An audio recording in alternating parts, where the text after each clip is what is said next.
Hello there, and welcome to this gentle journey through the quiet landscapes of your mind. Tonight, we're going to explore the fascinating world of psychology, discovering how your brain works while you rest, how memories form during sleep, and how your subconscious quietly shapes everything you think and feel. If you've found your way here tonight, perhaps you're carrying thoughts that won't settle, worries that circle endlessly, or simply the accumulated weight of a day that asked too much of you. Maybe you're someone who feels things deeply, who notices everything, whose mind never quite knows how to turn itself off. If that's you, then you're exactly where you need to be. This space was created for you. We're going to wander together through something extraordinary, something that's been with you every single moment of your life, yet operates almost entirely beyond your awareness.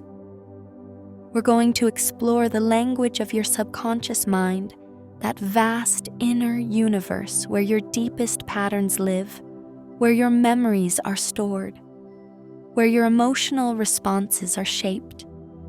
And we're going to discover how, even as you rest, even as you drift toward sleep, your brain is doing remarkable work to heal you, to process your experiences, to rewire itself in ways that can bring you peace. There's nothing you need to do right now, except allow yourself to be here. Let your body settle into whatever position feels most comfortable. Feel the weight of yourself being held, whether by a bed, a chair, or the floor beneath you. Notice your breath, not to change it, but simply to acknowledge that you're breathing, that your body knows how to do this without any conscious effort from you. Your heart is beating, your cells are regenerating, your subconscious is working, always working, to keep you alive and to help you make sense of the world. If these gentle explorations into psychology help you rest, if you find peace or comfort in understanding how your mind works, please consider liking this video, subscribing to the channel, or leaving a comment about what resonates with you.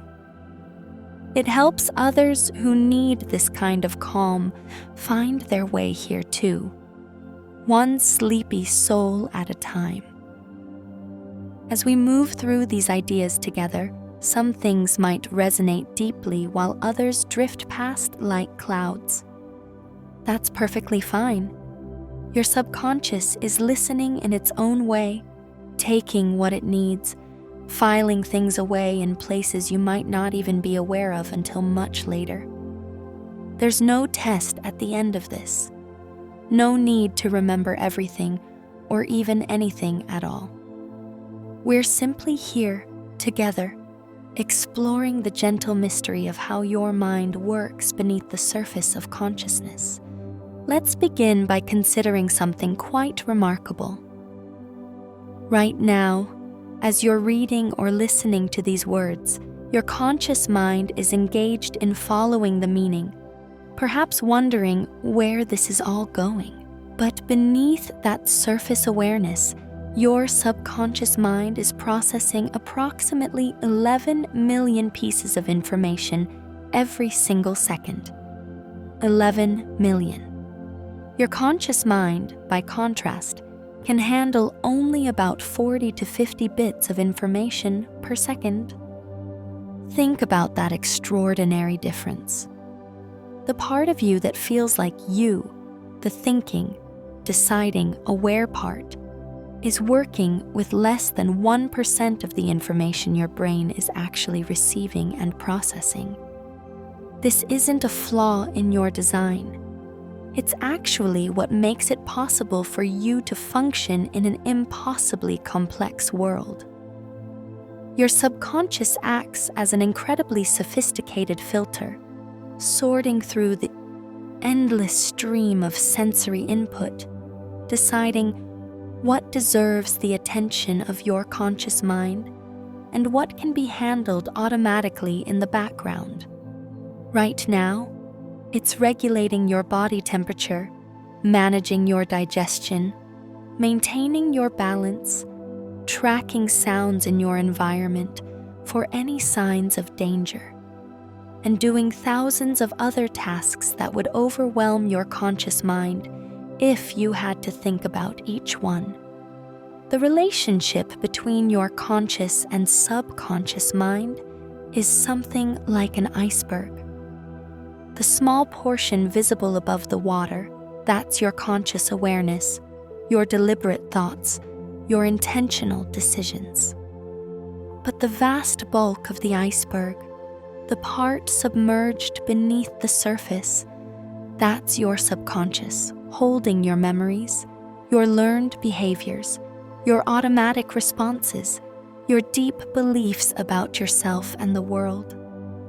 And just as the submerged portion of an iceberg determines how it moves through the water, your subconscious largely determines how you move through life, often without you realizing it. Your subconscious never sleeps, never rests, never takes a break. Even right now, as your conscious mind might start to grow drowsy, your subconscious remains vigilant. It controls your heartbeat, your breathing, the dilation of your pupils, the release of hormones. It processes emotions, stores memories, runs the programs that govern your habits and automatic responses. Scientists estimate that about 95% of your daily activities are controlled by your subconscious mind. That means that only about 5% of what you do, think, and feel is under conscious control. This can feel a bit unsettling at first. We like to think we're in charge, that we're consciously choosing our lives. And we are, to some extent. But most of what we do flows from subconscious patterns that were established long ago, often in childhood, often before we had the capacity to question or choose what we were learning.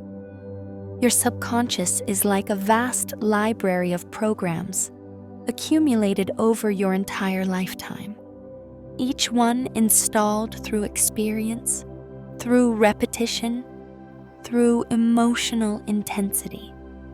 When you were very young, your brain was in a highly receptive state, absorbing everything around you, learning at an incredible pace. You learned language without formal instruction, simply by being immersed in it. You learned how to move your body, how to recognize faces, how to navigate social situations. But you also learned deeper things about safety and danger, about whether the world is a trustworthy place, about whether you yourself are lovable and valuable.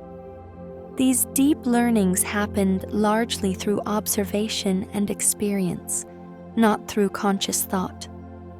If you grew up in an environment where emotions were welcomed and understood, where your needs were generally met with care, where you felt safe to explore and make mistakes, your subconscious likely developed programs around safety, trust, and self-worth that serve you well.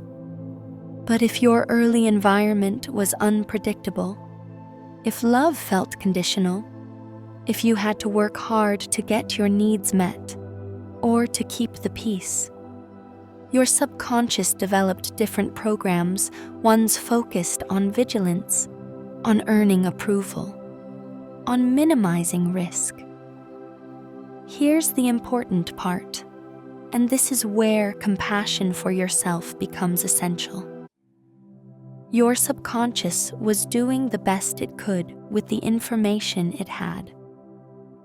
Those programs, even the ones that cause you difficulty now, were adaptive at the time they were formed. If you learned to be hypervigilant, constantly scanning for signs of danger or disapproval, that was likely because your environment required that level of alertness. If you learned to suppress your needs or emotions, it was probably because expressing them felt unsafe. Your subconscious wasn't making a mistake. It was protecting you in the only way it knew how. The challenge arises when these old programs continue to run long after the original circumstances have changed. You might be in a safe relationship now, but your subconscious still runs the program that says people will leave if you're not perfect.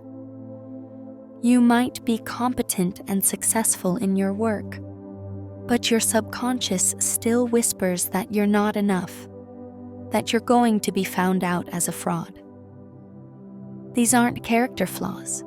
They're simply outdated software, programs that once served a purpose but now create unnecessary suffering. Understanding this can bring a profound sense of relief.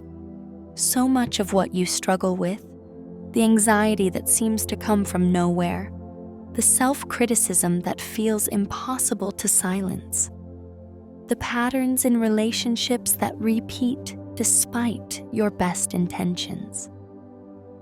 These aren't signs that something is fundamentally wrong with you.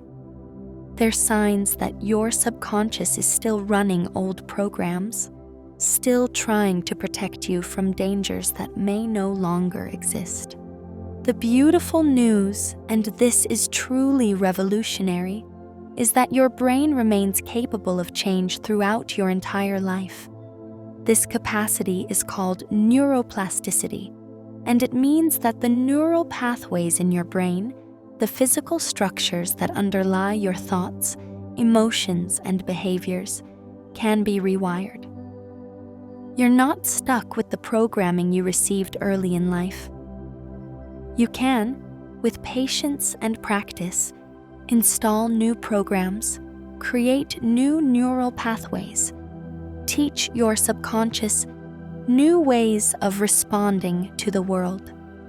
Neuroplasticity was one of the most significant discoveries in neuroscience.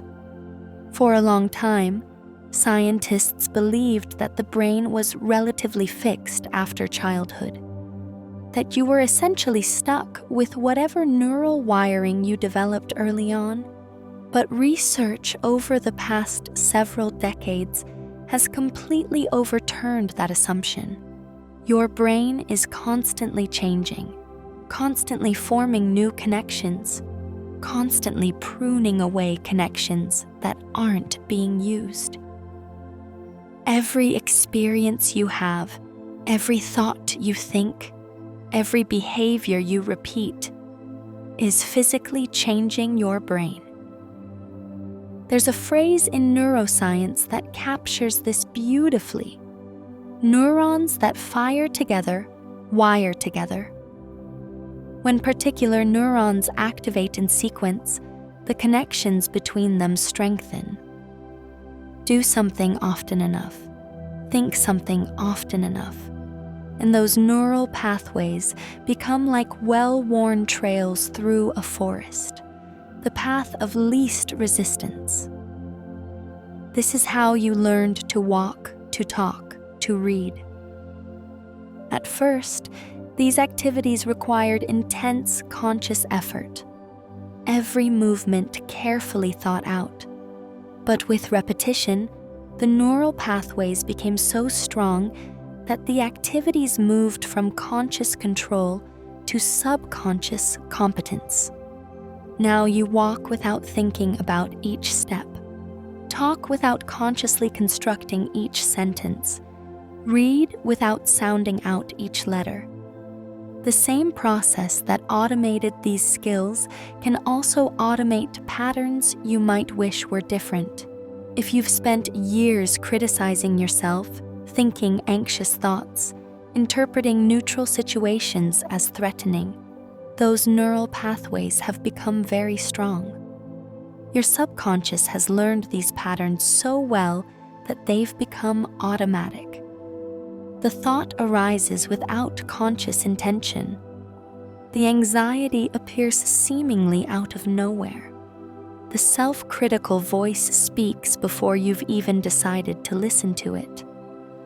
But, and this is crucial, just as these patterns were learned through repetition, new patterns can be learned the same way. You can deliberately practice different thoughts, different responses, different ways of interpreting situations. At first, it will feel effortful, unnatural, like you're pushing against the current. That's because you are. You're creating new neural pathways while the old ones are still very strong. But with consistent practice, something remarkable happens. The new pathways begin to strengthen. The old ones, not being used as much, begin to weaken. And gradually, what once took conscious effort starts to feel more natural, starts to arise more automatically. This is not positive thinking or denial. It's not about pretending everything is fine when it isn't, or forcing yourself to think happy thoughts when you're genuinely struggling. It's about recognizing that your current patterns of thought and response are not fixed truths about reality. They're learned interpretations, and they can be updated with new information, with new experiences, with practice. One of the most powerful aspects of neuroplasticity is that it continues throughout your entire life. Even if you're reading this as an older adult, even if you've been running certain patterns for decades, change remains possible. The brain you have today is not the brain you'll have a year from now if you engage in practices that promote new neural growth.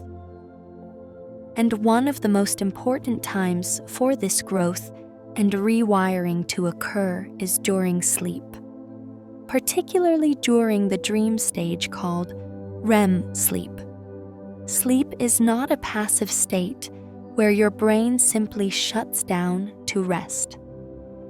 It's an incredibly active time when your brain is doing essential maintenance work, processing the experiences of your day, consolidating memories, clearing out metabolic waste, and perhaps most remarkably, helping you process emotions and soften the intensity of difficult experiences. During the day, when you're awake and engaged with the world, your brain is in a state dominated by the neurotransmitter norepinephrine, which is associated with alertness, focus, and stress response. This is useful for navigating your daily life, but it also means that emotional experiences come with a full physiological stress response.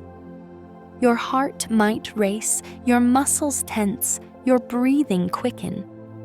The memory gets encoded with all of that emotional and physical intensity attached to it. But something remarkable happens during REM sleep, the phase of sleep where most vivid dreaming occurs. During REM sleep, norepinephrine levels drop to nearly zero. Your brain is reactivating memories from the day, particularly emotionally significant ones. But it's doing so in a neurochemical environment that's very different from when the experience first happened. The memory is replayed, the neurons involved are firing, but without the stress chemistry flooding your system. Research by neuroscientist Matthew Walker and his colleagues at UC Berkeley has shown that this process acts like a form of overnight therapy. Your brain is essentially separating the informational content of an emotional memory, the what happened, from the emotional charge, the how it made you feel. The memory itself is preserved and consolidated into long-term storage, but the intensity of the emotion attached to it is gradually reduced. This is why you often wake up feeling differently about something that upset you the previous day. It's not just that time has passed or that you've had a chance to think about it differently. Your sleeping brain has literally been processing that experience, replaying it in a safe neurochemical environment, helping you metabolize the emotion so that when you recall it later, it doesn't trigger the same intense stress response. This process doesn't work perfectly for everyone all the time. When stress is extremely high, when experiences are traumatic, the normal mechanisms of emotional processing during sleep can be disrupted. This is part of what happens in post-traumatic stress disorder. The trauma memory remains intensely charged because the overnight therapy that sleep usually provides hasn't been able to do its work effectively. The person might dream about the trauma, but instead of reducing the emotional intensity, the dream itself can be re-traumatizing because the safety mechanisms that should protect the sleeping brain aren't functioning properly. But for most people, most of the time, sleep is quietly healing. Every night, whether you remember your dreams or not, your brain is working to help you process emotions, integrate experiences, and maintain your psychological equilibrium. If you've ever gone to bed feeling overwhelmed and woken up with a clearer perspective, that's your brain's overnight processing at work. Dreams themselves are a window into this process. The strange, often illogical narratives that unfold during REM sleep aren't just random noise. They're your subconscious mind working through themes, concerns, emotions, and memories.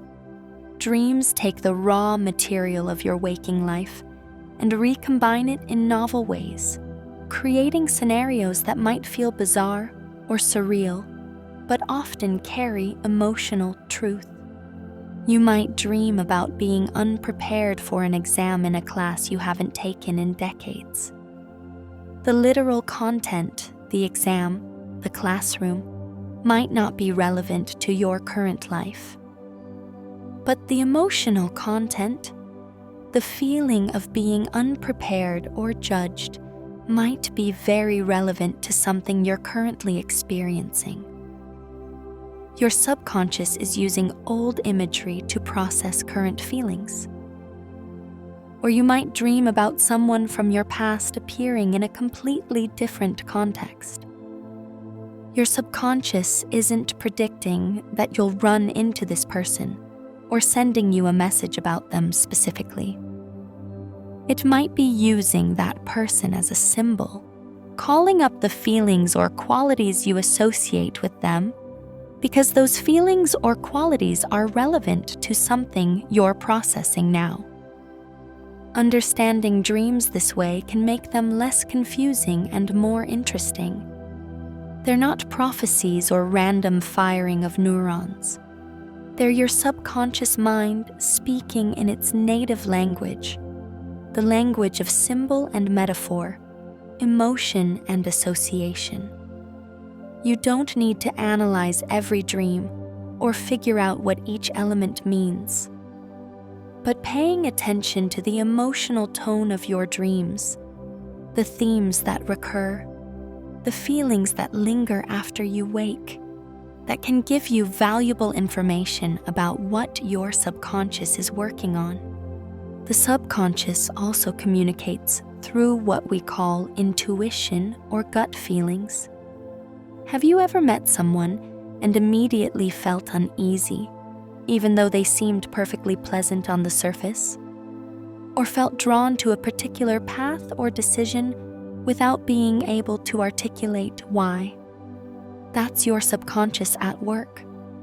It's constantly scanning your environment, comparing current situations to past experiences stored in memory, running rapid pattern matching algorithms, and delivering its conclusions not as logical arguments, but as feelings, hunches, inexplicable knowing. Your conscious mind might not have all the information it needs to make a decision, but your subconscious has access to vast databases of experience. It's tracking micro-expressions on people's faces, noticing subtle inconsistencies in what someone says, picking up on environmental cues you're not consciously aware of. When all of that processing delivers a gut feeling, it's worth paying attention to, even if you can't consciously explain why you feel the way you do. This doesn't mean your intuition is infallible. Your subconscious can only work with the information it has, and sometimes that information is incomplete or biased by past experiences that don't actually apply to the current situation. If your subconscious learned early on that people in authority are dangerous, it might send alarm signals whenever you encounter someone in a position of power, even if that person is actually safe and well-intentioned. So intuition is valuable data, but it's not the only data. It's useful to notice what you're feeling while also engaging your conscious, rational mind to assess the situation. The interplay between conscious and subconscious processing is fascinating. Your conscious mind is wonderful at logical reasoning, at analyzing information, at making deliberate choices. But it has limitations.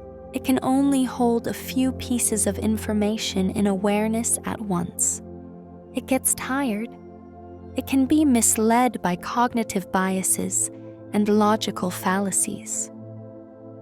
Your subconscious, on the other hand, can process vast amounts of information simultaneously, never gets tired, and is excellent at pattern recognition. But it's not good at logical reasoning, and it can get stuck in outdated patterns. The most effective way to navigate life involves using both systems. Let your conscious mind set intentions, make deliberate choices, question assumptions, and learn new information.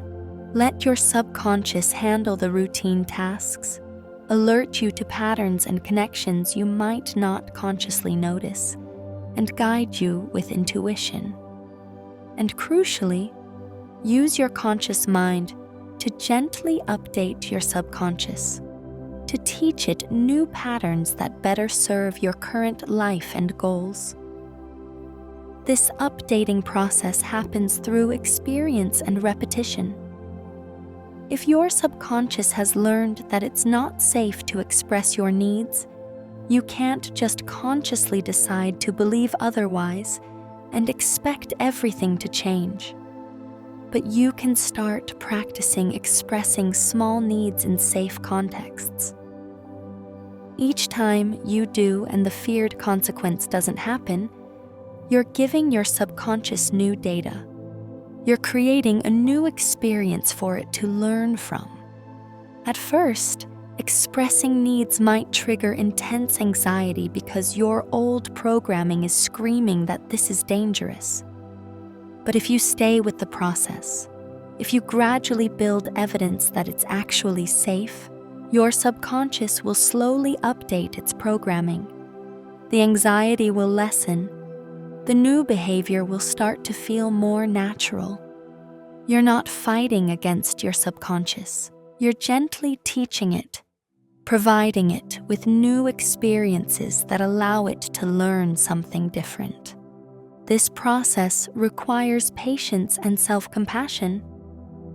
Change doesn't happen overnight, especially when you're working with patterns that were established early in life and reinforced over many years. There will be setbacks.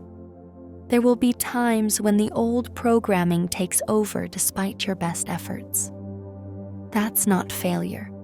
That's just how learning works. The neural pathways you're trying to weaken are still there. and they'll fire up under stress or in familiar contexts. But each time you choose a different response, each time you practice the new pattern, you're strengthening those new pathways just a little bit more. It can help to think of your subconscious as a young child who learned certain lessons early on and is still operating from those lessons. This child part of you isn't being difficult or stubborn. It's genuinely trying to protect you based on what it learned. When your subconscious sends anxiety signals or triggers old patterns, it's not working against you. It's working for you in the only way it knows how. Approaching your subconscious with curiosity and compassion, rather than frustration or judgment, makes a real difference. Instead of thinking, "Why am I still anxious about this? I should be over it by now," you might think, "My subconscious is trying to protect me. What did it learn that makes it think this situation is dangerous?" This shift in perspective reduces the internal conflict. You're not fighting against yourself. You're trying to understand yourself so you can gently teach yourself something new. The subconscious is particularly receptive to learning through repetition, through emotional experience, and through states of relaxation. This is one reason why affirmations can be helpful, not because saying something makes it magically true, but because repetition is one of the ways the subconscious learns. If you repeat a new belief to yourself regularly, especially in a relaxed state where your conscious mind isn't putting up a lot of resistance, you're creating a new neural pathway, installing a new program through practice. But affirmations work best when they're not fighting too hard against existing beliefs. If your subconscious deeply believes you're unworthy, telling yourself, "I am perfect and worthy of all good things," might create internal resistance because it's too far from what your subconscious currently holds as true. It might work better to start with something like, "I'm learning to see my worth," or "I'm open to believing I deserve good things." These gentler statements create less resistance and can serve as a bridge toward the deeper belief you're working to develop. Visualization is another tool that speaks the language of the subconscious. Your subconscious mind doesn't distinguish clearly between a vividly imagined experience and a real one. This is why you can watch a scary movie and feel genuine fear, even though you consciously know it's not real. Your subconscious is responding to the images and emotions as if they're happening.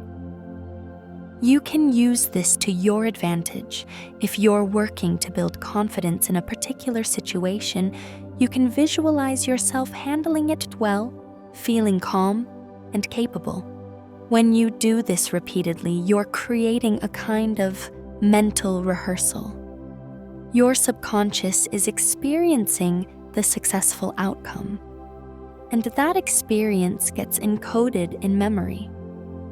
When you encounter the actual situation, your subconscious has a reference point, a memory of you handling it well, even though that memory is from visualization rather than actual experience. This can reduce anxiety and make the new behavior feel more accessible. Athletes have been using this technique for decades, visualizing perfect performance as part of their training. But it's not just for athletics. You can use visualization for anything you're working to develop, whether it's feeling comfortable in social situations, speaking up in meetings, setting boundaries, or simply feeling at ease in your own skin. The key is to make the visualization as rich and detailed as possible. engaging all your senses and especially the emotions. Don't just picture the scene like watching a movie. Put yourself in the scene. Feel what it feels like to be confident, calm, successful. Notice what you see, what you hear, how your body feels. The more real you can make it in your imagination, the more impact it has on your subconscious. All of this might sound like a lot of work, and in some ways it is. Rewiring your subconscious, updating old programs, developing new patterns, these things take time and consistent effort. But here's something comforting. A lot of this work happens without conscious effort when you're sleeping. Every night, as you cycle through the stages of sleep, your brain is processing, consolidating, integrating. The conscious work you do during the day, the new behaviors you practice, the new thoughts you cultivate, all of that gets strengthened and integrated during sleep. This is one reason why getting adequate sleep is so important for psychological health and personal growth. When you're sleep deprived, you don't just feel tired. Your brain hasn't had sufficient time to do its essential maintenance work. Emotional regulation becomes harder. Memory consolidation is impaired. The processing that helps you metabolize stress and difficult emotions doesn't happen as effectively. Sleep deprivation makes everything harder, including the work of updating your subconscious programming. Different stages of sleep seem to serve different functions. Deep sleep, also called slow-wave sleep, appears to be particularly important for physical restoration and for consolidating certain types of memories, especially factual information. This is the stage where your brain waves slow down dramatically, where your body is most relaxed, where growth hormone is released for physical repair. REM sleep, where most dreaming occurs, seems to be especially important for emotional processing and for consolidating memories that involve skills and procedures. This is also when your brain is making surprising connections, linking disparate pieces of information in novel ways. Some researchers believe this is part of why REM sleep is associated with creativity and problem solving. Your brain is essentially free associating, making connections it might not make during waking hours when your thinking is more constrained by logic and convention. There's even some evidence that REM sleep helps with fear extinction, the process by which learned fears are gradually reduced. If you've had a frightening experience, your brain might replay elements of it during REM sleep, but in the safe context of the dream state, and without the stress hormones that were present during the original experience. This repeated exposure in a safe context can help reduce the fear response over time. It's similar to the exposure therapy used to treat phobias, except it's happening naturally during sleep. The amount and quality of REM sleep you get can vary based on many factors. Stress, alcohol, certain medications, and sleep deprivation can all reduce REM sleep. When you've been sleep deprived and finally get adequate sleep, you often experience REM rebound, where you have much more REM sleep than usual as your brain catches up on this essential process. All of this underscores how important it is to prioritize sleep, not just for feeling rested, but for your emotional and psychological well-being. If you're someone who tends to sacrifice sleep to get more done, or who stays up late scrolling through your phone, or who struggles with insomnia, you're not just missing out on rest. You're missing out on essential brain maintenance that helps you process emotions, consolidate learning, and maintain psychological balance. Creating good sleep conditions involves what experts call sleep hygiene. This includes keeping a consistent sleep schedule, making your bedroom dark and cool, avoiding screens before bed, and developing a relaxing bedtime routine. But beyond these practical steps, it also helps to understand that sleep is not a luxury or a waste of time.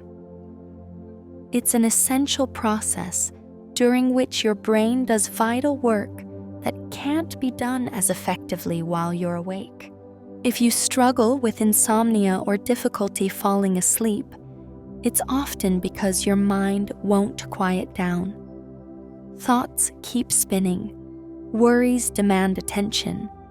Your body feels wired despite being tired. This is usually a sign that your nervous system is in a state of hyperarousal, stuck in a stress response mode, where it's scanning for threats and doesn't feel safe enough to let down its guard and fall asleep. Helping your nervous system shift into a more relaxed state involves engaging your parasympathetic nervous system, sometimes called the rest and digest system. This is the part of your autonomic nervous system that's responsible for relaxation, digestion, and restoration. When it's activated, your heart rate slows, your breathing deepens, your muscles relax, and your mind becomes calmer. There are many ways to activate this system. Deep breathing, especially when the exhale is longer than the inhale, sends a signal to your brain that you're safe and can relax. Progressive muscle relaxation, where you systematically tense and then release different muscle groups, helps discharge physical tension and promotes relaxation. Gentle movement like stretching or slow walking can help as well. But perhaps most importantly, creating a sense of safety in your environment and in your own mind helps your nervous system relax. This might mean making your bedroom feel like a sanctuary, with soft lighting, comfortable bedding, maybe calming scents or sounds. It might mean establishing a bedtime routine that signals to your body and mind that it's time to transition from the demands of the day to the restorative space of sleep. And it might mean working with your thoughts, gently redirecting your mind when it wants to engage with worries or planning. Not fighting against your thoughts, which often makes them stronger, but simply noticing them and choosing to return your attention to something calming, like your breath, or a relaxing visualization, or even listening to a gentle voice guiding you through ideas about how your mind works, much like what we're doing right now.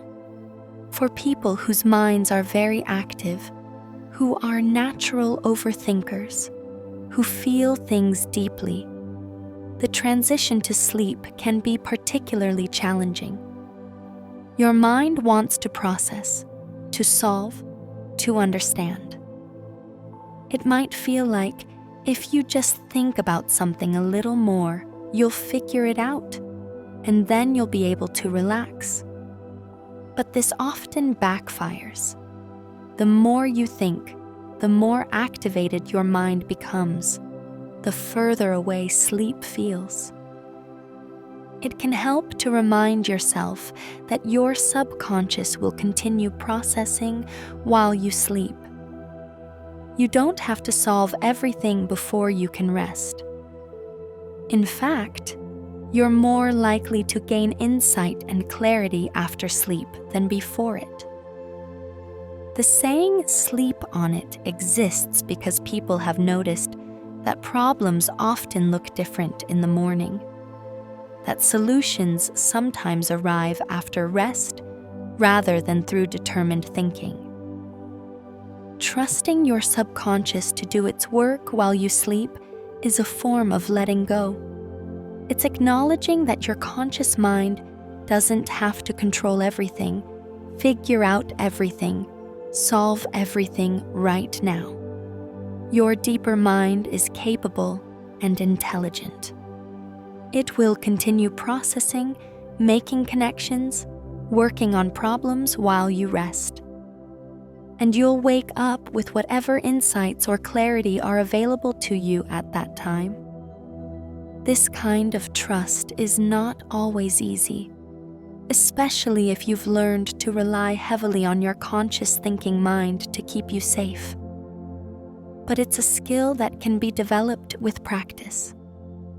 Each time you choose to release a worry to your subconscious with the intention of trusting that whatever insight is needed will come when it comes, you're practicing a form of faith in your own inner processes. There's something deeply comforting about understanding that your subconscious is always working for you, even when it seems to be creating problems. Those anxious thoughts, those painful memories that surface, those patterns that feel stuck, they're all your subconscious trying to protect you, trying to alert you to something, trying to process something. It might not always be helpful in the moment. The anxiety might be responding to a threat that's no longer present. The memory might be surfacing at an inconvenient time.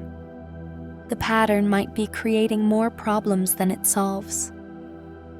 But the intention behind it is positive. Your subconscious wants you to be safe. It wants you to be okay. It's doing its best with the programming it has, and that programming can be updated. It can learn new things. It can develop new responses. But it needs your compassion and patience to do so. When you approach your inner experience with curiosity instead of judgment, with kindness instead of criticism, you create the conditions for change. Your subconscious begins to feel safer, begins to trust that it can update old programs without losing its protective function. The nervous system begins to relax because it's not being treated as an enemy or a problem to be fixed. You're simply learning to understand yourself more deeply, to work with your own nature rather than against it. This journey of understanding your subconscious is not about achieving some perfect state where you never feel anxious, never have difficult emotions, never fall into old patterns. That's not realistic or even desirable. Difficult emotions have important information. Anxiety can alert you to real concerns that need attention. Old patterns, while not always helpful, carry the wisdom of how you've learned to survive. The goal is not to eliminate these things, but to develop a different relationship with them. To be able to notice anxiety without being consumed by it. To feel difficult emotions without being overwhelmed. To recognize old patterns when they arise and choose consciously whether to follow them or try something different. This is emotional maturity. This is integration. This is what it means to become more whole. And all of this is supported by understanding how your brain works, how your subconscious operates, how neuroplasticity allows for change, how sleep helps process and heal. Knowledge isn't enough on its own to create transformation, but it provides a foundation. It helps you understand why certain practices are helpful, why change takes time, why self-compassion is essential rather than optional. As we continue through this night together, as you allow these ideas to wash over you, your subconscious is listening in its own way. It's taking in information, making connections, perhaps beginning to consider that change is possible, that you're not as stuck as you sometimes feel, that there's hope and help available within your own mind if you learn to work with it skillfully. Let yourself relax even more deeply now. Feel the weight of your body, the rhythm of your breath, the quiet space around you. You don't need to hold anything tightly. You don't need to solve anything right now. Your subconscious is here, working even as you rest, processing even as you drift, healing even as you sleep. Let's explore more about how memories work, because this is central to understanding both how the subconscious operates and how healing happens. When something happens to you, when you have an experience, that experience gets encoded in your brain as a memory. But memories are not like video recordings that capture exactly what happened. They're more like reconstructions, built from fragments of sensory information, emotional states, contextual cues, and your interpretation of what was happening. This is why two people can experience the same event and remember it quite differently. They're not necessarily lying or mistaken. They're simply remembering different aspects based on what their attention was drawn to at the time, what emotions they were feeling, what the experience meant to them personally. Your memory is always filtered through your particular perspective, your unique subconscious patterns. And memories are not fixed once they're formed. Every time you recall a memory, you're actually reconstructing it, pulling together the stored fragments and assembling them into a narrative. And in the process of reconstruction, the memory can change. Details can be added, removed, or altered based on your current state. Your current beliefs, what else you've experienced since the original event. This might sound problematic, and it does mean that eyewitness testimony is less reliable than we once thought. But it also means that traumatic or painful memories are not permanently fixed in an unchangeable form. They can be updated. The emotional charge can be reduced. The meaning can be revised. This is part of how therapy works, particularly trauma therapy. By helping someone recall a painful memory in a safe context, with support and new resources they didn't have. At the time of the original experience, the memory can be reconsolidated in a different form. Your subconscious uses memories to create mental models of how the world works, what's safe and what's dangerous, what to expect in different situations.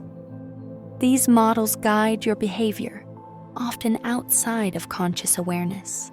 If you have a lot of memories of being rejected when you expressed a need, your mental model might be that expressing needs leads to rejection.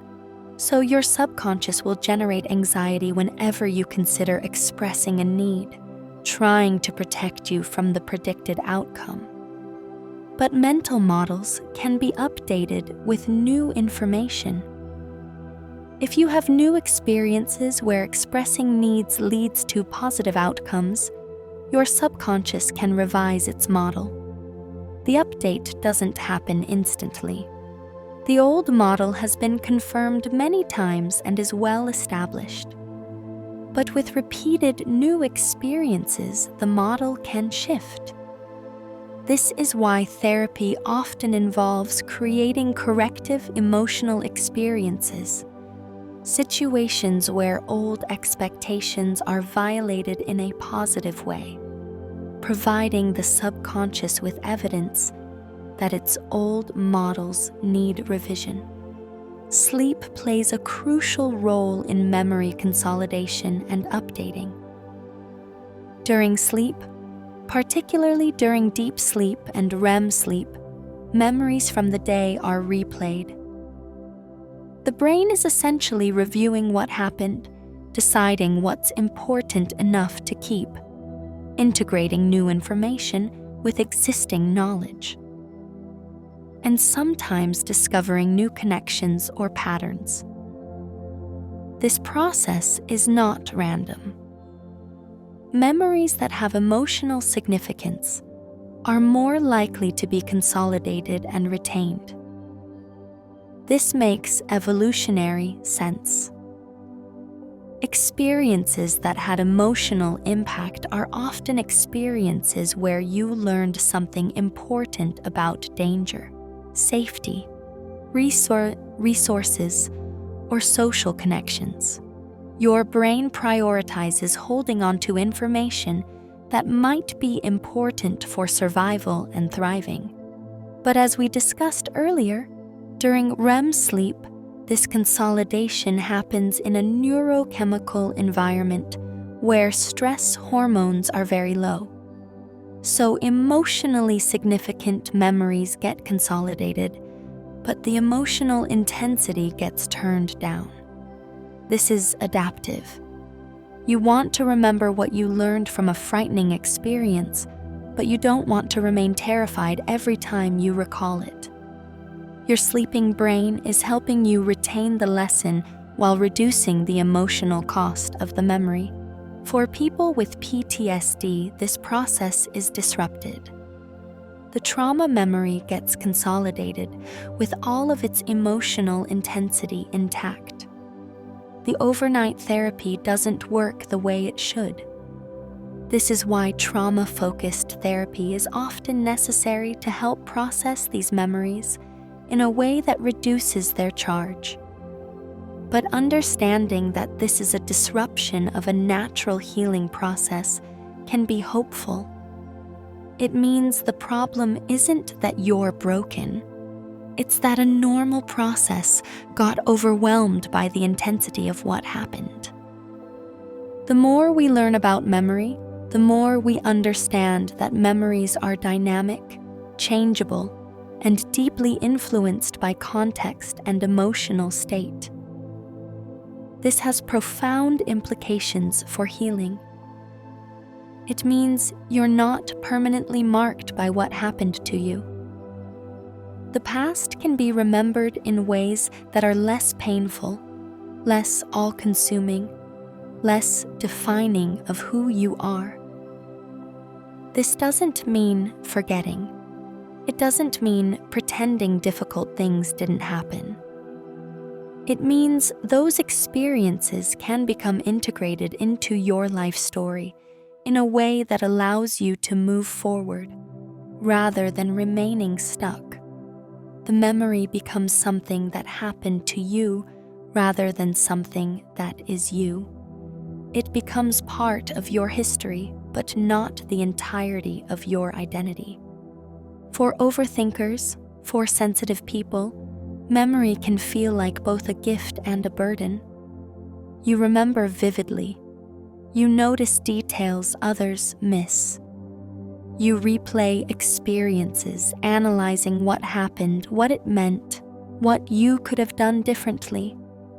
This capacity for reflection can lead to insight and growth, but it can also lead to rumination, where you get stuck in repetitive loops of thinking that don't lead anywhere productive. Learning to work skillfully with memory involves learning when to engage with a memory and when to let it be. Sometimes, revisiting a memory with curiosity and compassion leads to understanding and healing.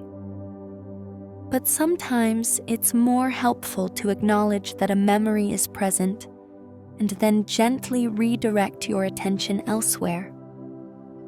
The memory doesn't need to be analyzed right now. It doesn't need to be understood completely. It can simply be there in the background while you choose to focus on something else. This is where mindfulness practices can be helpful. Mindfulness isn't about forcing your mind to be blank or stopping thoughts from arising. It's about developing a different relationship with your thoughts and memories.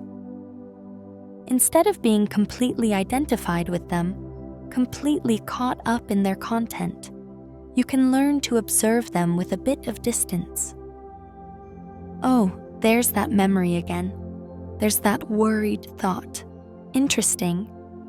And then you can choose whether to engage with it or to return your attention to something else, like your breath, or sounds in your environment, or the sensations in your body. This kind of practice doesn't come naturally to everyone, and it takes time to develop. But even small shifts in how you relate to your own mental activity can make a significant difference. You begin to realize that you are not your thoughts. You are the awareness within which thoughts arise. This distinction might sound abstract, but it's actually quite liberating. If you are your thoughts, then every difficult thought is a problem, something that needs to be fixed or eliminated. But if you are the awareness observing your thoughts, then difficult thoughts can come and go without defining you. Your subconscious generates thoughts based on its programming, based on the patterns it has learned. Some of those thoughts are helpful, some are outdated, some are trying to protect you, some are just noise. You don't have to believe every thought. You don't have to follow every impulse. You have the capacity to observe, to choose, to respond, rather than simply react. This capacity for conscious choice is one of the most powerful tools you have for working with your subconscious. You can't directly control what thoughts arise or what emotions appear. Those come from the subconscious, from automatic processes. But you can influence what you do next, what you pay attention to, how you respond. And those choices, made repeatedly over time, gradually teach your subconscious new patterns. If anxiety arises and you respond by avoiding whatever triggered it, your subconscious learns that the trigger is indeed dangerous, and the anxiety response gets reinforced. But if anxiety arises and you respond by breathing deeply, reminding yourself that you're safe, and gently moving forward anyway, your subconscious gets new information. It learns that the trigger doesn't always lead to the feared outcome, and over time, the anxiety response can diminish. This is not about powering through or ignoring your feelings.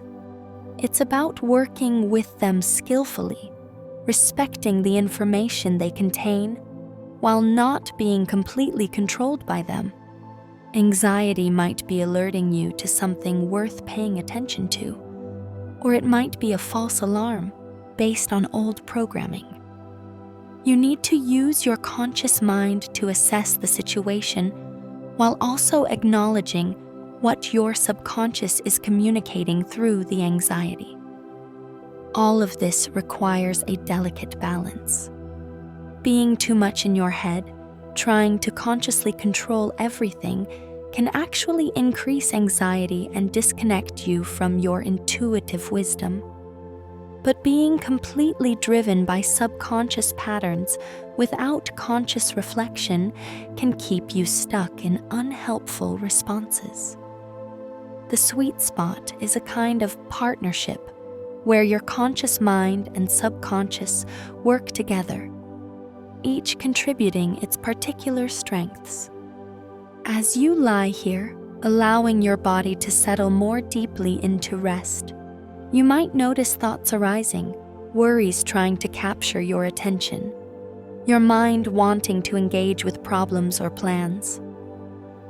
This is normal. Your mind is used to being active, used to working on things. But right now, you can practice letting those thoughts be in the background. You don't have to push them away. You don't have to engage with them.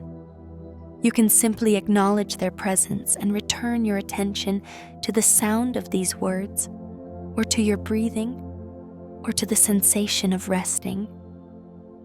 Each time you do this, you're practicing a skill that will serve you well beyond this particular night.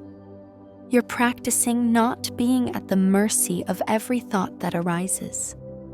You're practicing gentle redirection rather than forceful control.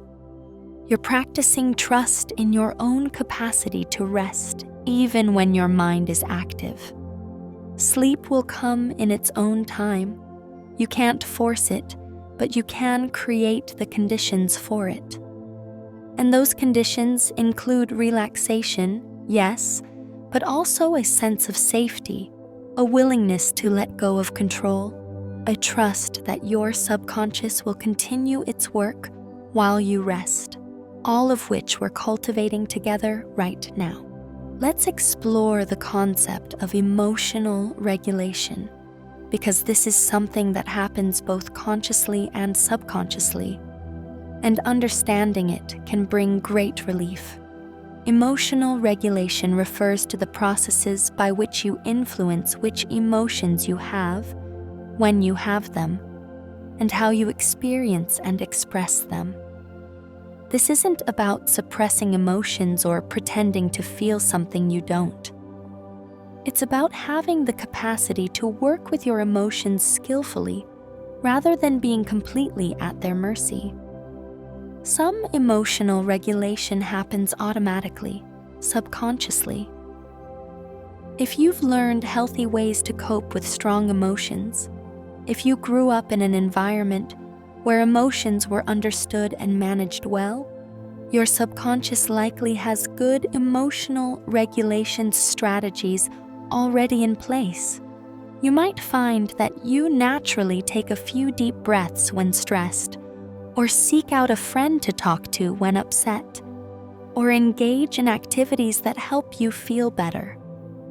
But if you didn't learn these skills early on, if emotions were overwhelming or confusing in your childhood, your subconscious might have developed less helpful regulation strategies. These might include shutting down emotionally, trying to control everything in your environment to avoid feeling vulnerable, using substances to numb feelings, or expressing emotions in explosive ways because you never learned how to modulate intensity. The good news is that emotional regulation skills can be learned at any age. Your brain remains plastic, capable of developing new strategies. But it requires conscious effort at first, deliberately practicing new ways of being with emotions until those ways become more automatic, more integrated into your subconscious repertoire. One of the most basic emotional regulation skills is simply being able to identify and name what you're feeling. This might sound overly simple, but many people struggle with it. You might feel generally bad without being able to distinguish whether you're sad, angry, anxious, or something else. Or you might have been taught that certain emotions are unacceptable, so you've learned to deny or disguise them. Research shows that the simple act of labeling an emotion can help regulate it. When you can say to yourself, "I'm feeling anxious," or "I'm feeling sad," the emotion often becomes a bit more manageable. There's a neurological basis for this. Putting feelings into words activates the prefrontal cortex, the part of your brain involved in conscious thought and regulation, and this activation can help dampen the activity in the amygdala, the part of your brain involved in emotional reactivity. So one of the simplest things you can do when emotions feel overwhelming is to try to name them. And not just with basic labels. The more specific you can be, the more helpful it is. Not just "I'm anxious," but "I'm feeling anxious about the meeting tomorrow because I'm worried about being judged." Not just "I'm sad," but "I'm feeling sad and lonely because I miss the closeness I used to have with my friend." This practice of naming emotions with specificity helps your conscious mind understand what your subconscious is responding to. Your subconscious generates emotions for a reason. They contain information about your needs, your values, your perceptions of situations. When you can decode that information, you can respond more effectively.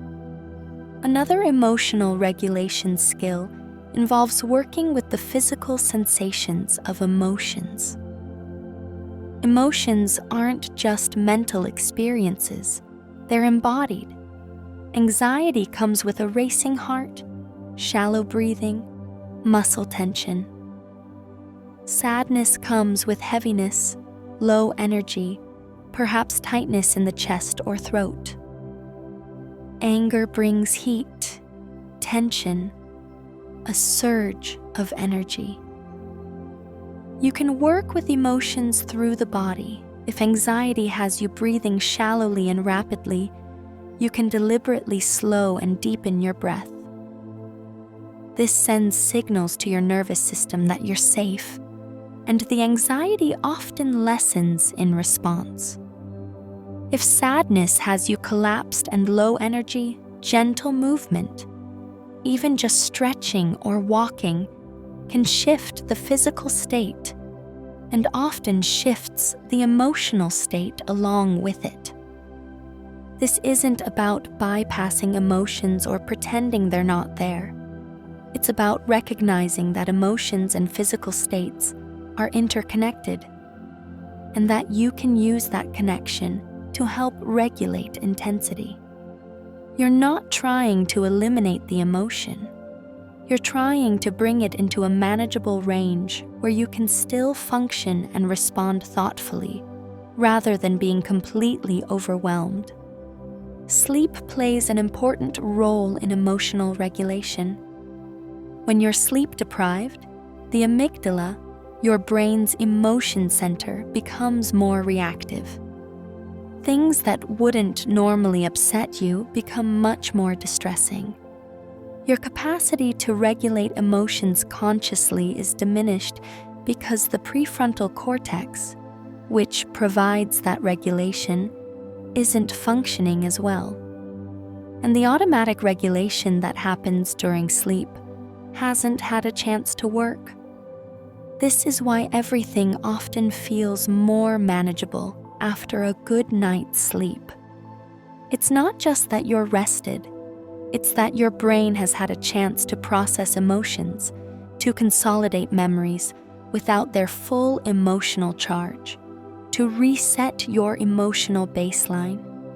If you've been struggling with emotional regulation, improving your sleep is one of the most important things you can do.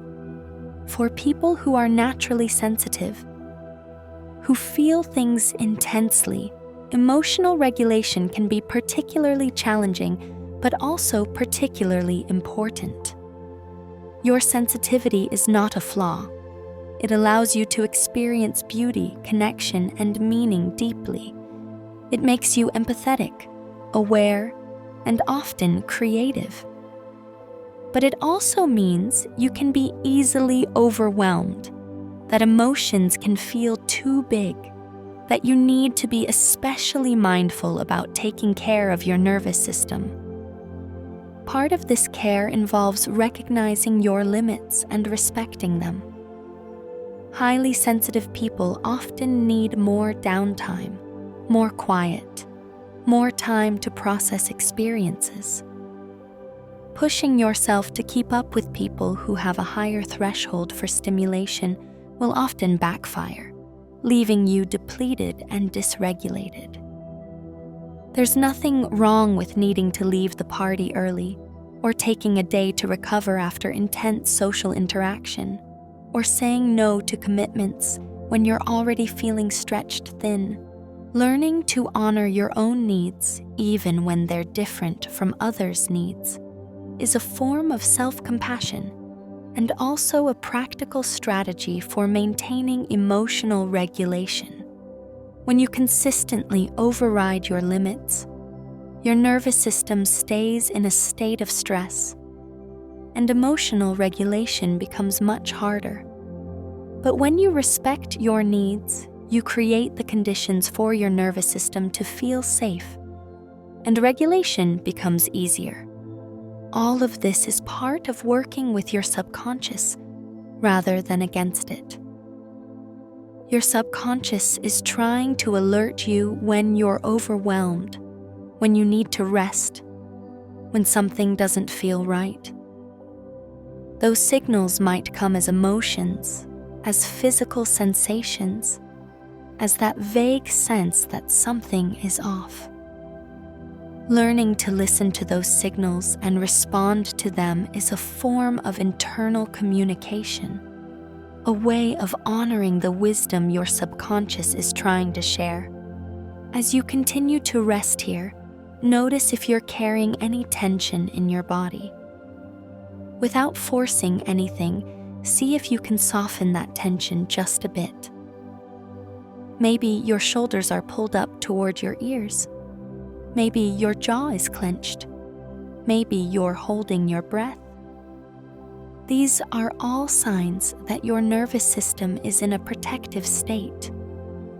Gently releasing that tension, allowing your body to sink more fully into rest, signals to your subconscious that it's safe to let down its guard. Sometimes people worry that if they relax too much, if they let their guard down, something bad will happen. This is the subconscious trying to protect you by staying vigilant. But maintaining constant vigilance is exhausting and ultimately counterproductive.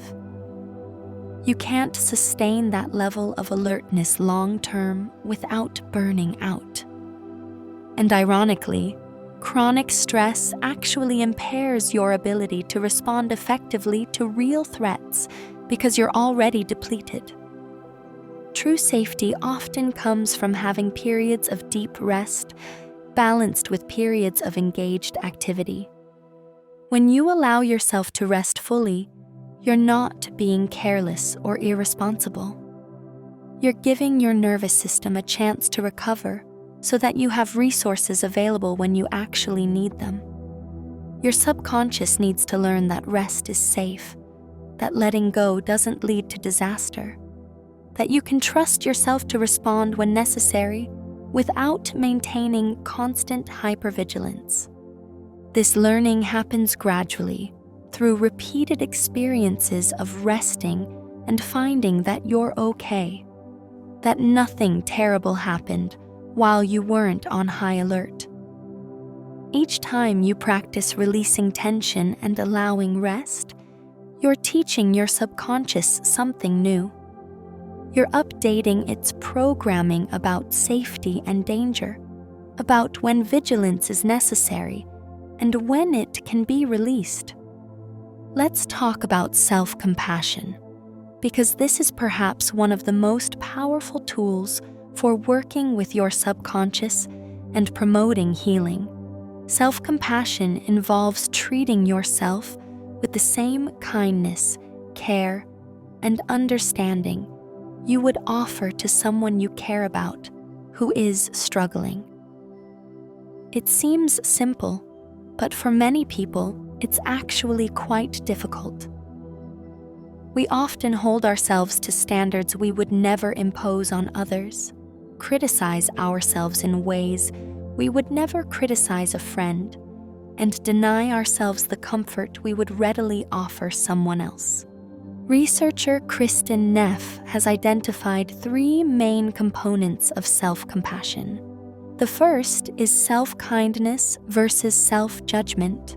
Instead of harshly criticizing yourself for shortcomings or failures, you treat yourself with warmth and understanding. The second is common humanity versus isolation.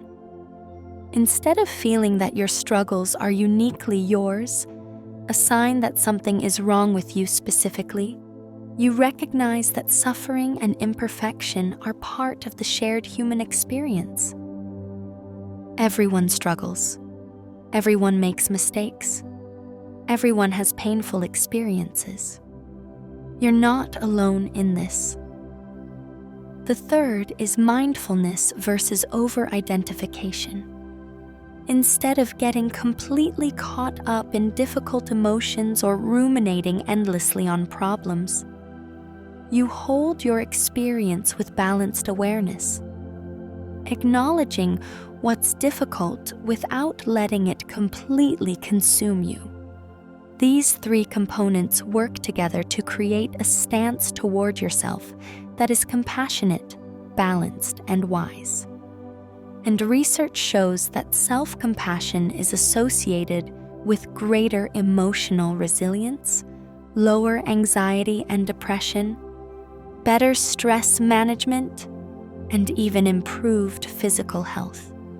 It's not indulgent or weak to be compassionate with yourself. It's actually a source of strength. When you're self-critical, berating yourself for mistakes or shortcomings, you're actually activating your threat system. Your brain and body respond to self-criticism much the way they respond to external criticism or threat.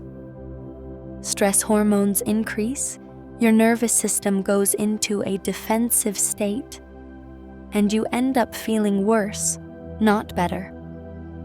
People often think self-criticism will motivate them to change, but research shows the opposite is true. Self-criticism tends to increase anxiety, depression, and avoidance behaviors. Self-compassion, on the other hand, activates your care system. When you treat yourself with kindness, your brain releases oxytocin and other neurochemicals associated with feelings of safety and connection. Your nervous system relaxes. And from this state of feeling safe and supported, you're actually much better able to acknowledge mistakes, learn from them, and make changes. Self-compassion doesn't mean letting yourself off the hook or lowering your standards. It means supporting yourself through difficulty rather than attacking yourself, which allows for genuine growth and change. For your subconscious, self-compassion provides a kind of safety that allows for the updating of old programs. When you approach your patterns and struggles with curiosity and kindness rather than judgment, your subconscious doesn't have to stay in a defensive, self-protective mode. It can risk trying new things because it doesn't feel under attack. This is one of the paradoxes of personal growth. The more you can accept yourself as you are, the more capacity you have to change.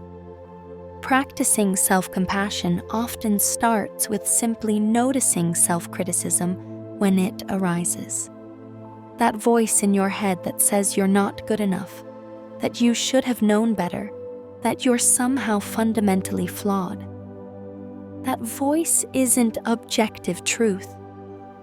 It's often an internalized version of criticism you received from others, or a protective mechanism your subconscious developed to try to keep you safe by making you conform or achieve. When you notice that critical voice, you can choose to respond differently.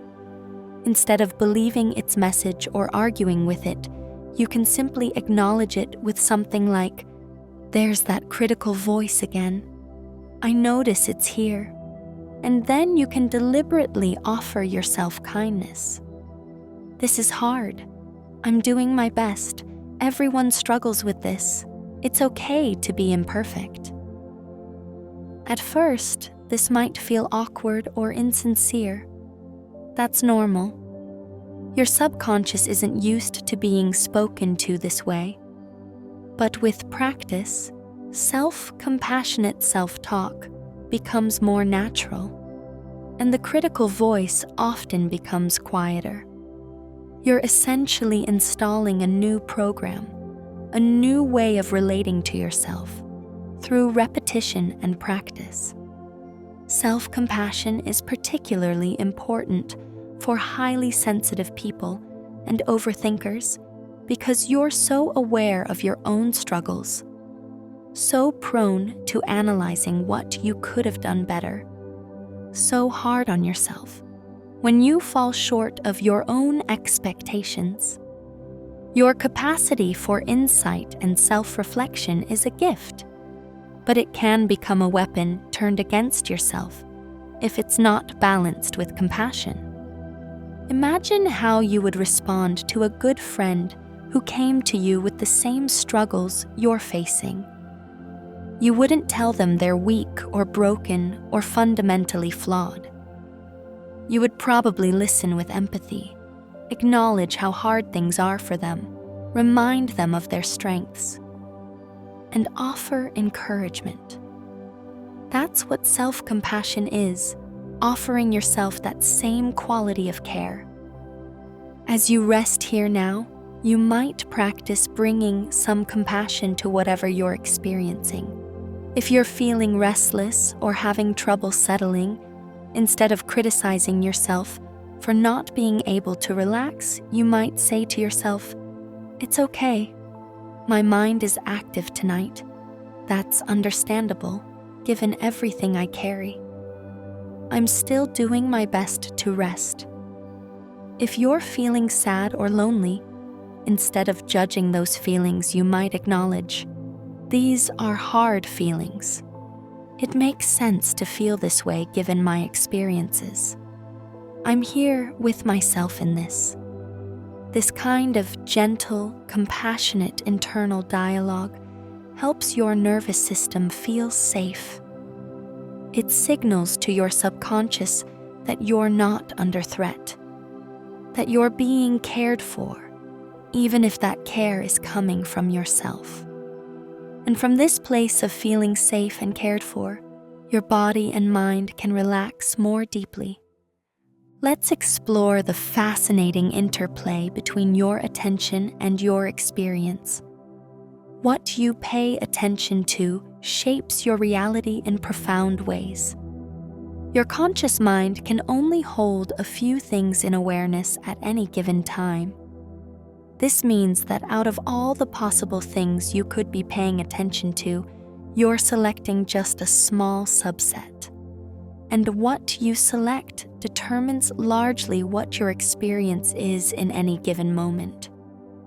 If you're in a room with many people and you're focused on looking for signs that people don't like you, you'll probably find evidence of that.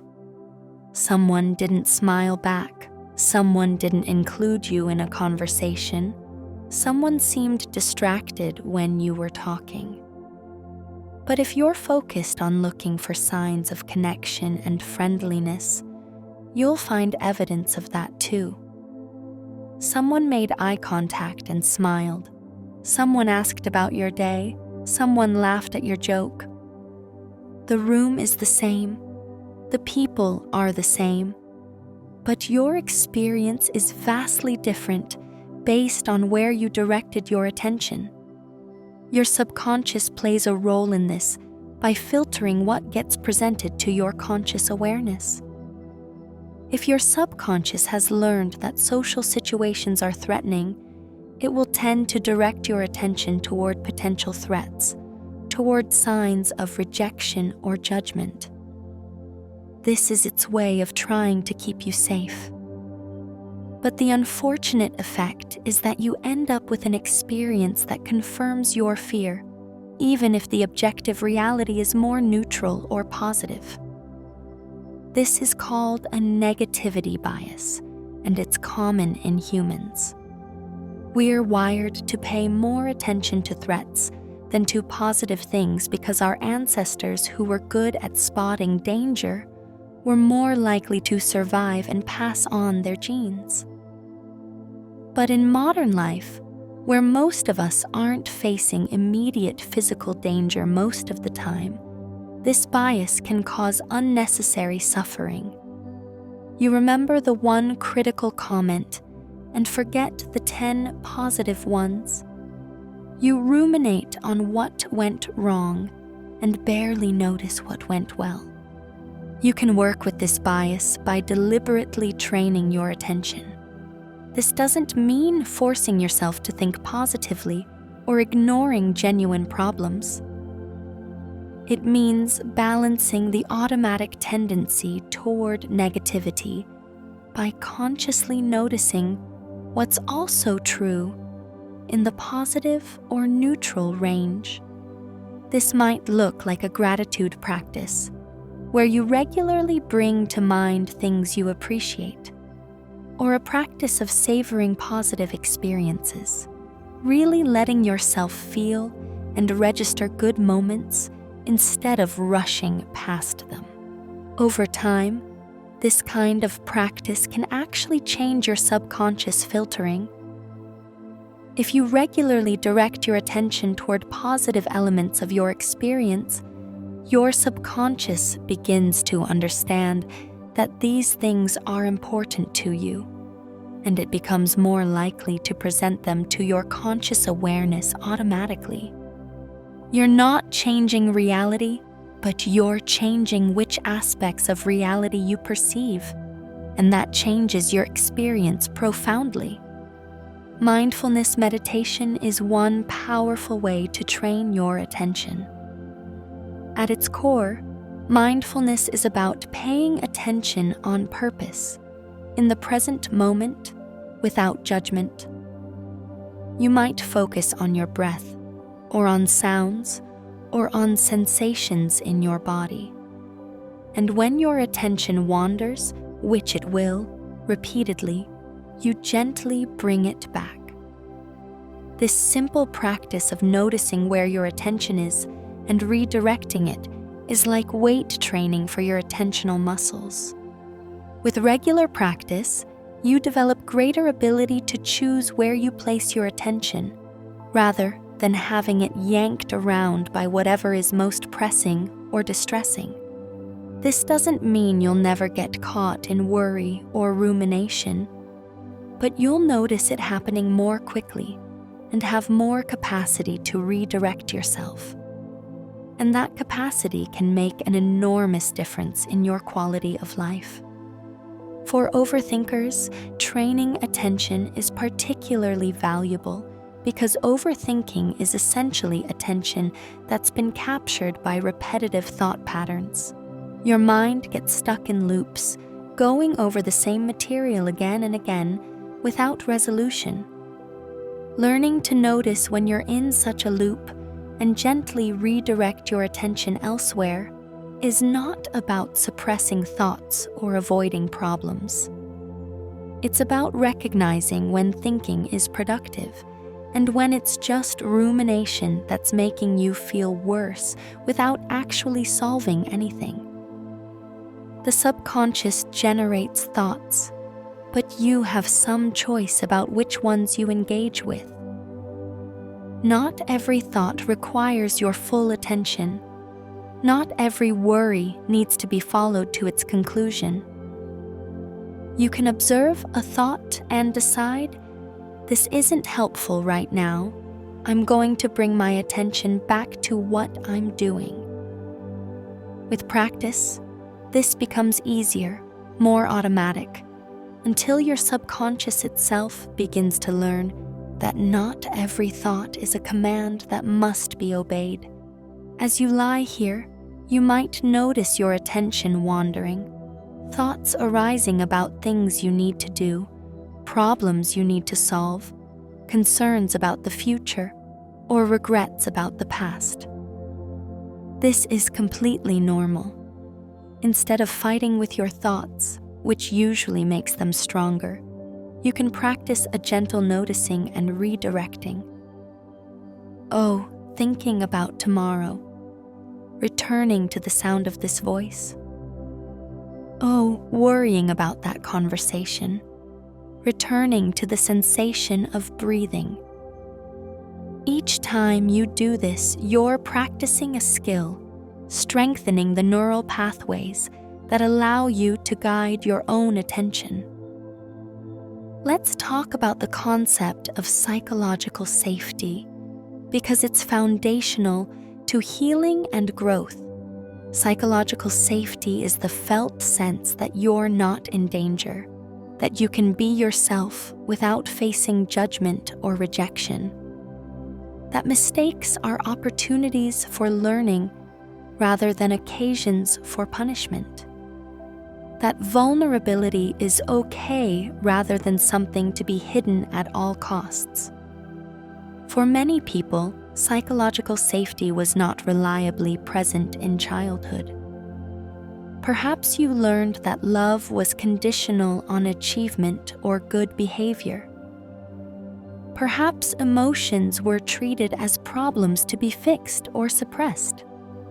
Perhaps mistakes led to harsh consequences. Perhaps you had to be vigilant about others' moods and needs, never quite able to relax and be yourself. When psychological safety is missing early in life, your subconscious develops patterns to protect you in that environment. You might become a perfectionist, believing that if you can just be good enough, you'll finally be safe and loved. You might learn to suppress your needs and emotions, becoming the accommodating one who never causes problems.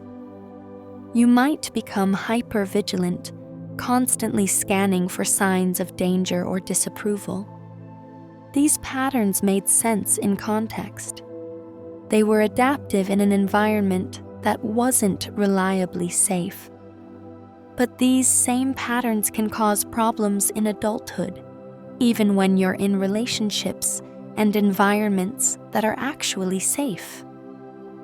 Your subconscious is still running the old programs, still protecting you from dangers that may no longer exist. Creating a felt sense of psychological safety now, as an adult, involves both changing external circumstances when possible, choosing relationships and environments that are genuinely safe, and also working with your subconscious to update its understanding of safety. This is where therapy can be profoundly helpful. A good therapeutic relationship provides exactly what may have been missing earlier: a consistent experience of psychological safety with another person. A skilled therapist creates a space where you can be vulnerable, where mistakes are okay, where all feelings are allowed, where you're not being judged or fixed, but understood and accepted. Over time, repeated experiences of this kind of safety can help your subconscious update its models. Safety becomes more available as a felt experience rather than just a logical understanding. But you can also work on creating psychological safety for yourself, in your relationship with yourself. This is part of what self-compassion is about. When you can treat yourself with kindness, when you can allow your own feelings without judgment, when you can make mistakes and respond with understanding rather than harsh criticism, you're creating internal psychological safety. You're becoming a safe person for yourself to be with. This might sound strange if you're used to being your own harshest critic, if you've internalized the message that you need to be tough on yourself to stay motivated or keep improving. But actually, research shows that psychological safety supports learning and growth much better than criticism or threat. When you feel safe, when you're not in a defensive state, your brain is much more able to take in new information, consider different perspectives, try new behaviors. Safety enables growth in ways that pressure and criticism simply don't. Creating psychological safety also involves recognizing and respecting your boundaries. Boundaries are limits that protect your well-being, your values, your energy. They might be physical boundaries, like who can touch you or enter your personal space. They might be emotional boundaries, like what emotional labor you're willing to take on, or what level of emotional intensity you can handle. They might be time and energy boundaries, about how much you give and to whom. Many people struggle with boundaries, especially if they learned early that their needs didn't matter, that they had to accommodate others to be loved, that setting limits led to punishment or rejection. But boundaries are essential for psychological safety. Without them, you're constantly vulnerable to being depleted, overwhelmed, or violated. With them, you create a protective structure around yourself that allows you to feel safe enough to rest, to be genuine, to take the risks that growth requires. Setting boundaries doesn't mean being rigid or unkind. It means being clear about your limits and communicating them respectfully. It means saying no when you need to say no, even if it disappoints someone. It means ending interactions that are harmful, even if the other person doesn't understand or agree.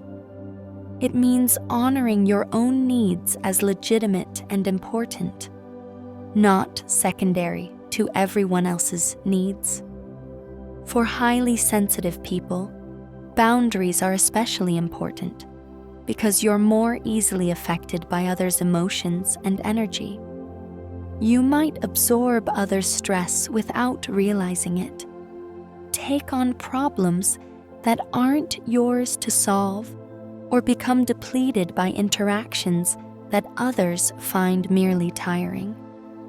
Learning to create protective boundaries, to limit your exposure to overwhelming stimulation, to say no to demands that would stretch you too thin. These are not selfish acts. They're essential self-care that allows you to function and thrive. Your subconscious needs boundaries too. It needs times when it can rest, when it doesn't have to be in protective mode, when it can process and integrate without new demands constantly being added. This is part of why sleep is so important, why regular downtime is essential, why you need periods of quiet and solitude if you're going to maintain your well-being. As you rest here now, you might sense into whether you feel safe in this moment. Not safe in some absolute way, but safe enough to let your guard down a bit, to release some of the vigilance you might carry through the day. If the answer is yes, allow yourself to sink a bit deeper into that safety. If the answer is no, that's okay too. You might simply notice what would help you feel safer, what you need in order to rest more fully. Sometimes just acknowledging that you don't feel safe is enough to create a tiny bit more safety, because you're honoring your own experience rather than overriding it. Let's explore how emotions serve as messengers, carrying important information about your needs, values, and perceptions. Understanding this can transform your relationship with emotions that might feel uncomfortable or difficult. Anxiety, for instance, is often viewed as something to be eliminated, a malfunction that needs fixing. But anxiety is actually your subconscious alerting you to perceived danger. It's preparing your body to respond, whether by fighting, fleeing, or freezing. The anxiety itself is not the problem. It's a response to what your subconscious perceives as threatening. Sometimes the threat is real and current, and the anxiety is providing useful information that you need to take action. But often, especially in people with anxiety disorders or a history of trauma, the threat is not actually present. Your subconscious is responding to old patterns, to associations that were formed in the past, to expectations based on previous experiences. The anxiety feels very real in your body, but it's not accurately reflecting current reality. Understanding this doesn't make the anxiety disappear, but it can change how you respond to it. Instead of thinking, something terrible is happening, I need to fix this right now, you might think, my subconscious believes there's danger here. Let me check whether that's accurate. Let me see if I can help my nervous system understand that I'm actually safe right now. This creates a bit of space between the feeling and your response, allowing for a more measured, thoughtful reaction. Sadness is another emotion that people often want to avoid. But sadness is your emotional response to loss, to disappointment, to situations where you care about something and it hasn't worked out the way you hoped. Sadness is not weakness or self-pity. It's a natural, healthy response to experiences of loss. It invites you to slow down, to process what happened, to allow yourself to grieve, to receive comfort from others, or from yourself. In a culture that values productivity and positivity, there's often pressure to move past sadness quickly, to look on the bright side, to focus on what you can control. But trying to bypass sadness usually prolongs it. Emotions need to be felt and moved through, not around. When you can allow yourself to be sad, to cry if that's what comes, to acknowledge the loss or disappointment, the sadness typically moves through more completely and in less time than when you try to suppress or avoid it. Anger is often seen as negative or dangerous, especially for women who are socialized to be accommodating and pleasant. But anger is your emotional response to perceived injustice, to boundaries being violated, to your needs not being met. Anger carries energy, a mobilizing force that can motivate you to stand up for yourself, to make changes, to set limits. Without access to your anger, you might accept treatment that's not okay, tolerate situations that are harming you, or allow your boundaries to be repeatedly crossed. Like anxiety, anger can be responding to real current situations that need to be addressed, or it can be triggered by old wounds and patterns. Either way, the anger itself is not the problem. The question is what you do with it. Expressed skillfully, anger can communicate important information, set necessary boundaries, and motivate positive change. Expressed destructively, it can damage relationships and create new problems. But suppressing anger entirely tends to lead to either depression or explosive outbursts when the pressure becomes too great. All emotions, even the ones that feel uncomfortable, are part of your human inheritance. They're not malfunctions. They're responses that evolved because they served survival purposes. Fear alerts you to danger. Sadness invites processing of loss. Anger motivates action against injustice. Joy encourages you to seek out what's positive. Disgust protects you from contamination. Each emotion is a messenger, trying to tell you something important. The challenge is that sometimes these messengers are working from old information, responding to patterns from the past that don't apply to the present. Your subconscious might be sending fear signals because someone reminds you of a person who hurt you before, even though this new person hasn't done anything harmful. Or sending anger because a current situation resembles an old injustice, even though the circumstances are actually quite different. Working skillfully with emotions involves being able to receive the message without being completely overwhelmed by the feeling. You can acknowledge, my subconscious is sending me a fear signal. Let me check what it's responding to. Is there actual danger here, or is this an old pattern? You're not dismissing the emotion, but you're not automatically believing that what it seems to be telling you is the whole truth. This kind of emotional literacy and regulation develops with practice and often with support. Many people didn't learn these skills growing up because the adults around them didn't have them either.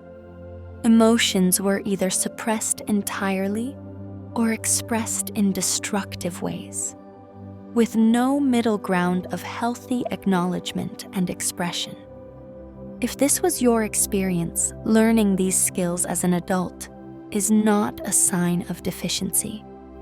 It's simply filling in something that should have been taught earlier, but wasn't. Part of what happens during sleep, particularly during REM sleep, is emotional processing. Your brain is working with the emotions that arose during the day, the situations that triggered feelings, the experiences that need to be integrated. In dreams, emotions can be felt and explored in a different context, often through symbolic representations, rather than direct replay. This is one reason why you might wake up from an emotional dream feeling relieved or resolved, even if you don't remember the dream content clearly. Your sleeping brain has been doing emotional work, processing feelings that needed attention, helping you metabolize experiences. It's like your subconscious is tidying up, filing things away, clearing out what's no longer needed. For this process to work well, you need to be getting adequate REM sleep, which means adequate total sleep time, and avoiding things that suppress REM, like alcohol or certain medications. You also need to be allowing yourself to feel emotions during waking hours, not constantly suppressing or avoiding them. If you never let yourself feel anything during the day, your dreams might be especially intense as your subconscious tries to process all the accumulated emotional material. There's a balance to be found between feeling your emotions and being overwhelmed by them. You want to be present with what you're feeling without being completely consumed. This is where the mindfulness concept of balanced awareness comes in. You can notice, I'm feeling anxious, without that anxiety taking over your entire experience. You can acknowledge, I'm feeling sad, while still engaging with other aspects of your life. The emotion is part of your experience, but it's not the entirety of your experience. As you rest here, you might notice emotions present in your experience. Maybe there's some anxiety about whether you'll be able to fall asleep. Maybe there's sadness about something that happened today or something you're missing. Maybe there's frustration about your mind not quieting down. Whatever emotions are present, you can practice a gentle acknowledgement. Oh, there's anxiety, there's sadness, there's frustration. And then see if you can hold these emotions with a kind, accepting awareness rather than trying to push them away or getting completely absorbed in them. This is practice. You're learning a new way of being with your emotional experience, and like any new skill, it takes time to develop. But every time you practice this gentle, accepting acknowledgement, you're strengthening new neural pathways, teaching your subconscious that emotions can be present without being overwhelming, that you can feel things without falling apart. Let's consider the concept of integration, which is central to psychological healing and growth. Integration means bringing together parts of yourself or your experience that have been fragmented or disconnected. It means developing a coherent sense of self that can hold complexity, that can acknowledge different and sometimes conflicting aspects of who you are and what you've experienced. When you've been through difficult experiences, especially traumatic ones, it's common for parts of those experiences to be walled off, kept separate from your normal consciousness because they're too painful or overwhelming to fully integrate. You might have memories that feel disconnected, emotions that seem to come from nowhere, parts of yourself that only show up in certain contexts. This fragmentation is a protective mechanism. Your subconscious is essentially saying, "This is too much to handle all at once. Let's keep it compartmentalized so it doesn't overwhelm the whole system." In the short term, this can be adaptive, allowing you to function despite having been through something very difficult.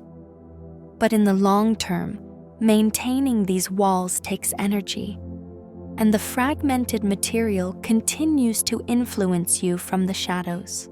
Integration involves gradually allowing these separated parts to come into awareness and be incorporated into your overall sense of self and your life narrative.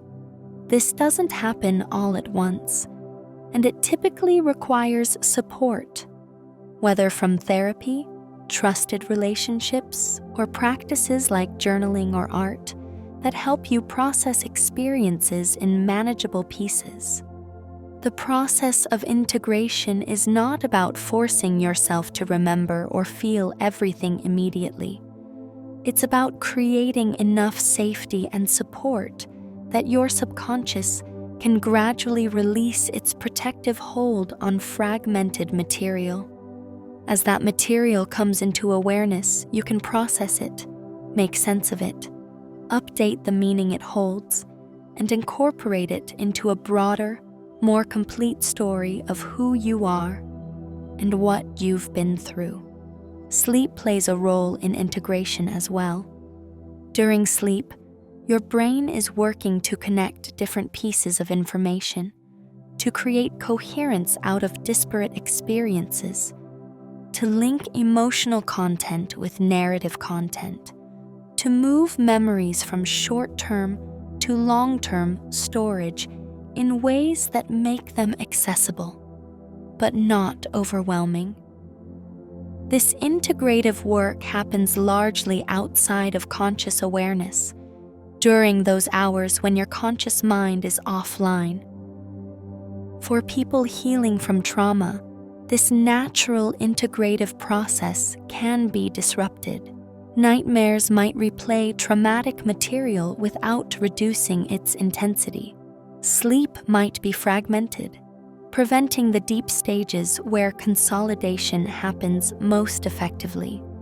This is why trauma-focused therapy often includes components that help restore healthy sleep and support the brain's natural integrative processes. But even if you haven't experienced capital T trauma, you've likely experienced situations where different parts of yourself feel disconnected. Maybe there's a part of you that wants to be close to others and a part that's afraid of vulnerability. Maybe there's a part that's ambitious and driven, and another part that just wants to rest. Maybe there's a part that's angry about how you were treated, and another part that wants to forgive and move on. These aren't signs of being broken or pathological.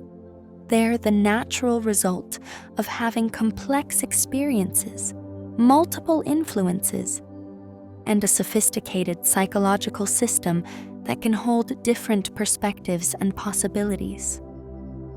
But when these different parts aren't integrated, when they're in conflict, or when you're not even aware of some of them, it can create internal tension, confusion, and a sense of not knowing who you really are. Integration means acknowledging all these different parts, understanding where they came from, recognizing that each served a purpose, and helping them work together rather than pulling you in opposite directions. It means developing an internal coherence where you can say, yes, I contain all of this.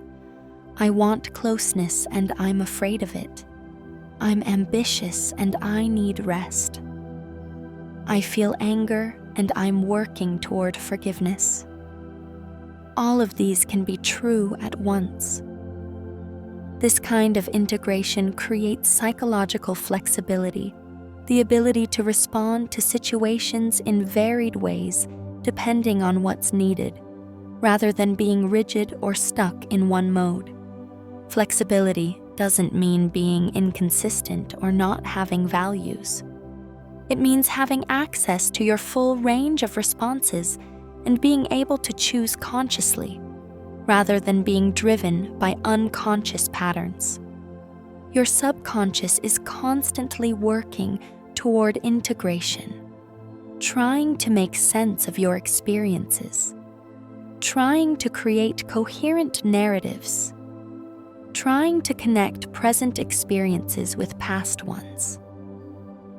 But it needs help from your conscious mind to do this well. It needs you to pay attention, to reflect, to make meaning, to provide context and updated information.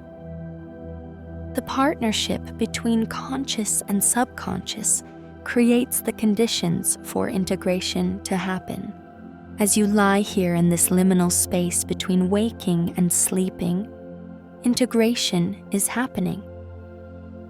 Your brain is quietly working to process the day, to connect today's experiences with existing memories, to update models and expectations, to move toward greater coherence. You don't have to do anything to make this happen. It's happening on its own, part of your brain's natural maintenance work. You're simply allowing it, creating the conditions by resting, by not interfering, by trusting the process.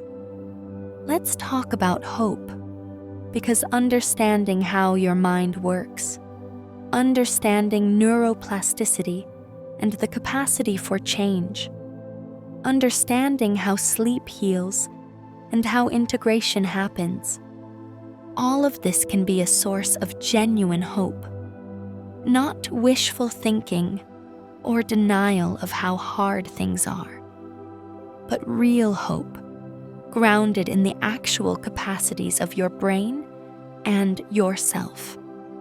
If you've been struggling for a long time, if you've tried to change and found it difficult, if patterns seem entrenched and problems seem unsolvable, it's easy to lose hope.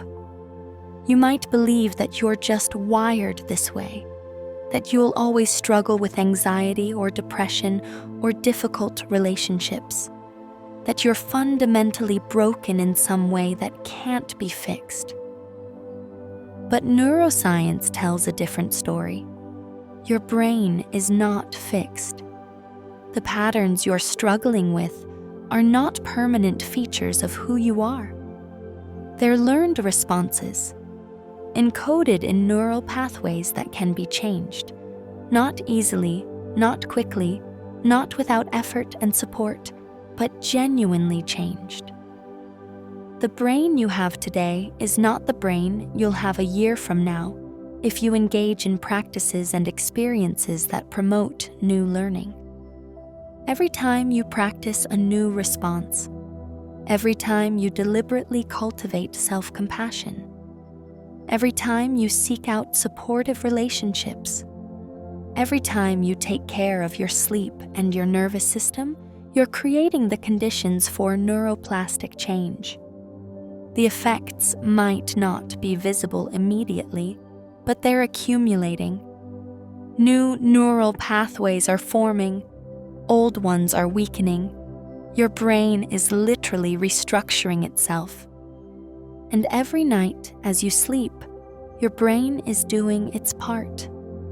It's consolidating what you practiced during the day, processing difficult emotions, integrating new experiences, working toward healing and balance. Sleep is not just rest, it's active maintenance and repair. It's your brain doing the work that supports all your conscious efforts toward growth and change. This is why it's so important to be patient and compassionate with yourself in this process. Change takes time. Healing is not linear. You'll have good days and hard days, forward movement, and what feels like backsliding. But if you can trust the process, if you can keep showing up, keep practicing, keep taking care of yourself, the cumulative effect over time can be profound. Hope also comes from understanding that you're not alone in this. The struggles you face, the patterns you're working to change, the pain you carry, these are part of the human experience. Everyone has subconscious patterns that cause difficulty. Everyone has work to do on themselves. Everyone has wounds that need healing. You're not uniquely broken or damaged. You're human, which means you're both vulnerable to suffering and capable of growth and healing.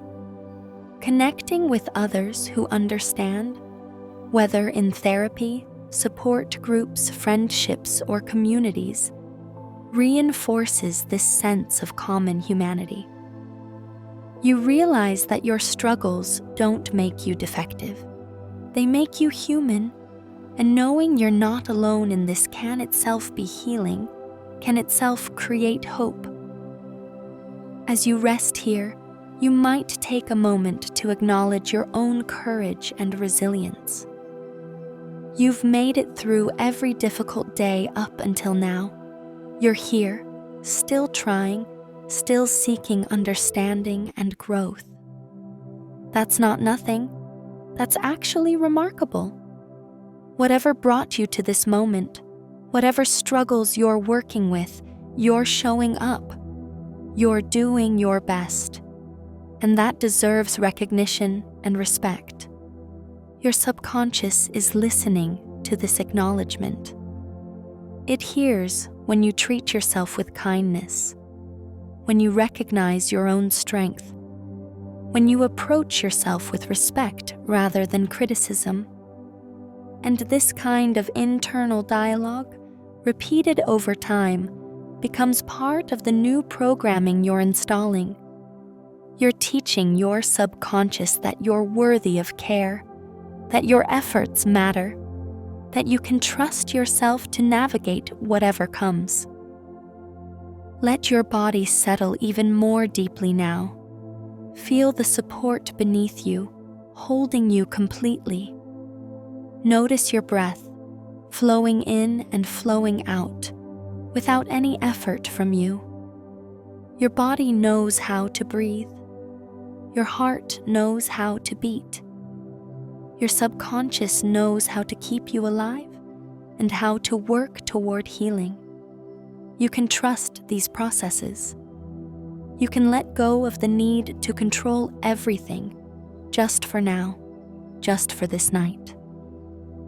As you drift closer to sleep, as your conscious mind begins to fade and your subconscious comes more fully online, know that good work will be done tonight.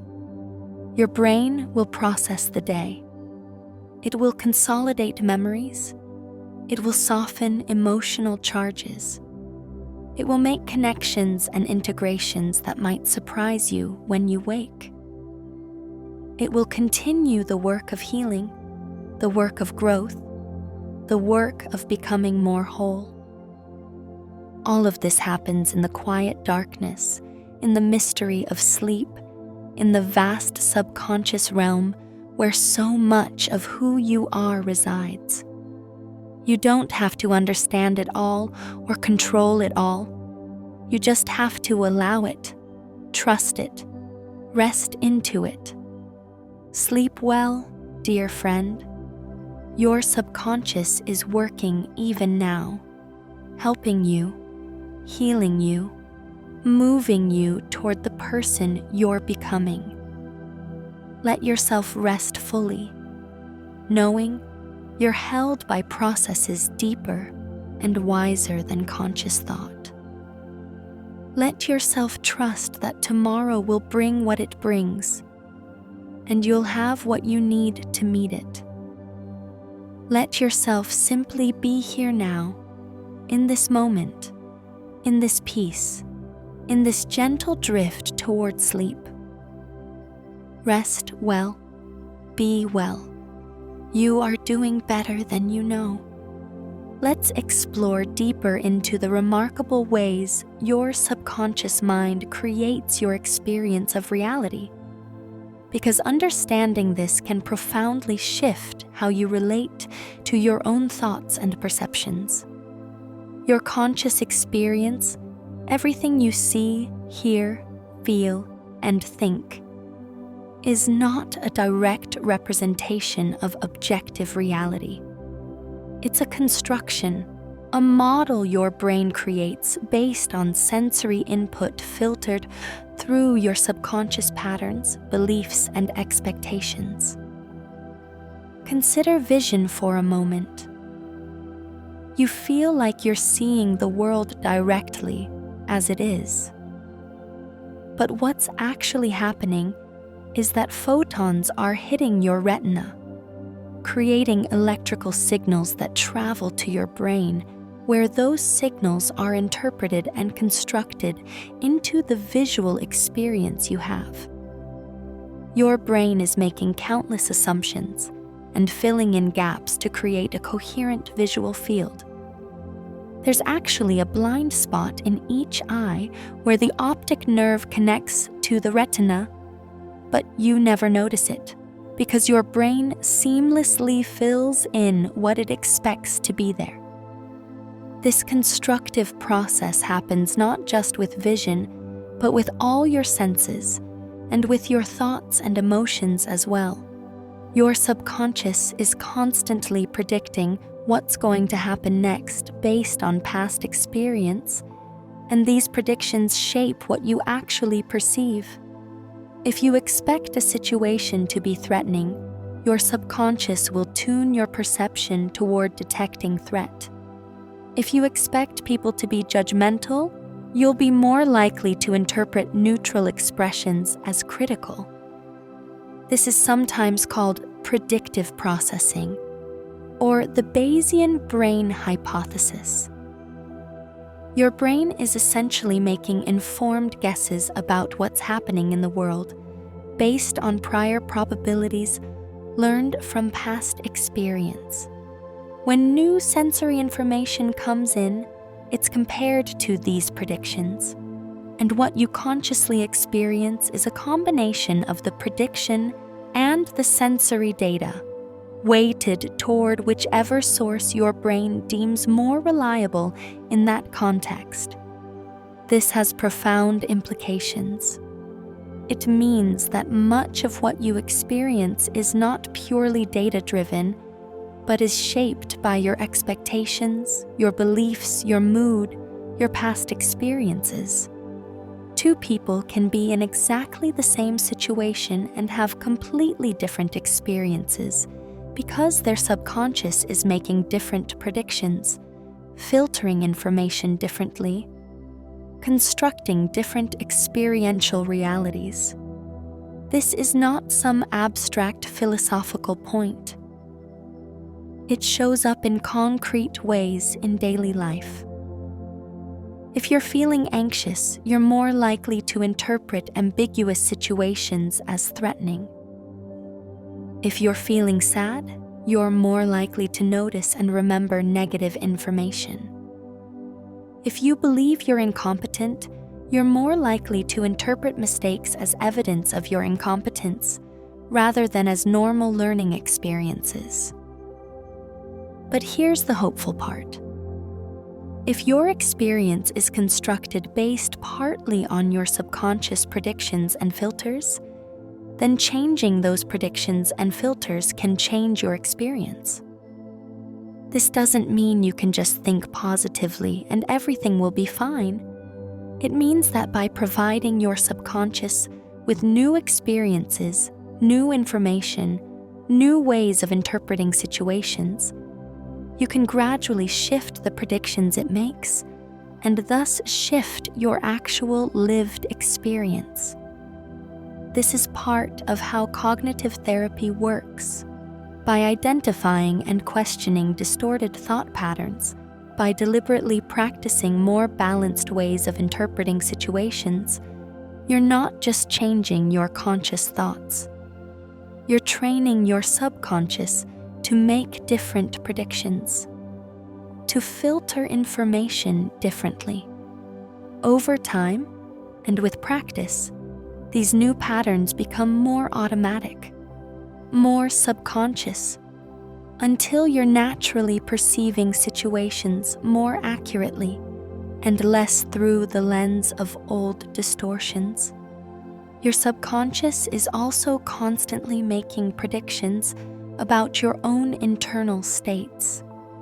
It's monitoring signals from your body, sensations like your heartbeat, your breathing, tension in your muscles, sensations in your gut. It's interpreting these signals to construct your felt sense of emotion. This is why the same physiological arousal can be experienced as excitement in one context and anxiety in another. The bodily sensations are similar, but the subconscious interprets them differently based on the context and on your expectations. You can use this to your advantage. If you're feeling anxious and you recognize that your body is in a state of arousal, you can sometimes shift the interpretation by shifting the context or your thoughts about it. Telling yourself, "This is just arousal. My body is preparing me to engage with something challenging," can sometimes shift the experience from overwhelm to readiness. It doesn't always work, especially if the anxiety is intense or deeply rooted. But it's another tool in your kit, another way of working with your subconscious rather than being completely at its mercy. Understanding that your experience is constructed also brings philosophical humility. What seems obviously true to you might not be obvious to someone else, not because they're wrong, but because their subconscious constructs experience through different filters. This can increase compassion for yourself and others. Everyone is doing their best with the perceptual reality their subconscious creates. For highly sensitive people, This constructive nature of perception is particularly relevant. Your nervous system picks up subtle cues others miss. Your subconscious processes more information, makes finer distinctions, detects nuances in emotion and social dynamics. This means your reality is often richer and more detailed, which can be both gift and burden.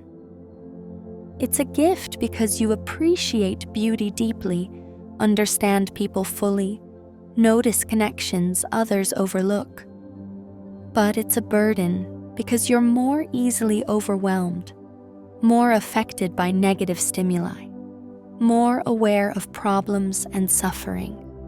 Managing this sensitivity means understanding your rich perceptual reality isn't wrong, but it does require particular care about what you expose yourself to and how much time you spend processing. As you rest here, notice how your perception shifts as you move closer to sleep. Colors and sounds might change. Your sense of time might become fluid. Thoughts might become dreamlike, less linear, more associative. This is your subconscious coming into dominance as conscious control fades. This liminal state between waking and sleeping, called the hypnagogic state, is when your brain waves shift from the faster rhythms of waking to the slower theta waves of early sleep. During the hypnagogic state, you might experience unusual phenomena, vivid images, sounds, sensations of falling or floating, sudden insights. This is your subconscious becoming more vocal as rational conscious control releases. You don't need to do anything deliberate with this state. Simply allowing yourself to experience it, noticing what arises without judgment, is itself valuable. These hypnagogic experiences are messages from your subconscious, fragments surfacing as conscious control fades. Schemas are organized patterns of thought and behavior we use to make sense of the world. They develop early in life and operate largely subconsciously, shaping how you interpret situations and what you expect. If you developed a schema that says, "People will leave me if I'm not perfect," then imperfection triggers anxiety because your subconscious predicts abandonment.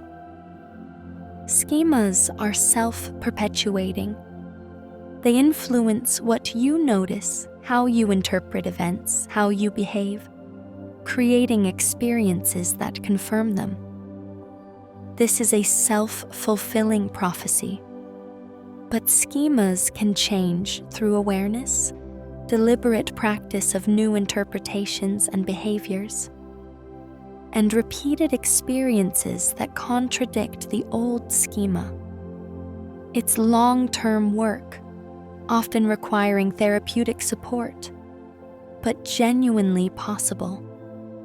Schema change is difficult because when activated, you are not just thinking differently, you're in a different emotional state. Practices that help involve creating safety first, helping your nervous system settle, then practicing new interpretations from this calmer baseline. With repetition, new neural pathways form, and old schemas loosen their grip. Your subconscious learns not just about external reality, but about what works in managing your internal experience. If avoidance reduces anxiety short-term, your subconscious learns that avoidance works. But avoidance often increases anxiety long-term because you never learn the feared outcome might not happen. Your subconscious never gets updated information to recalibrate its threat assessment. This is why gradual exposure can help. You're providing your subconscious with new data, new experiences that allow it to update its models. Starting with manageable exposures and building slowly gives your subconscious the chance to learn that feared catastrophes usually don't happen. Over time, anxiety lessens because predictions are updated. Attachment theory describes how early experiences with caregivers shape your expectations about relationships and strategies for getting needs met. Secure attachment develops when caregivers are generally responsive, attuned, and reliable.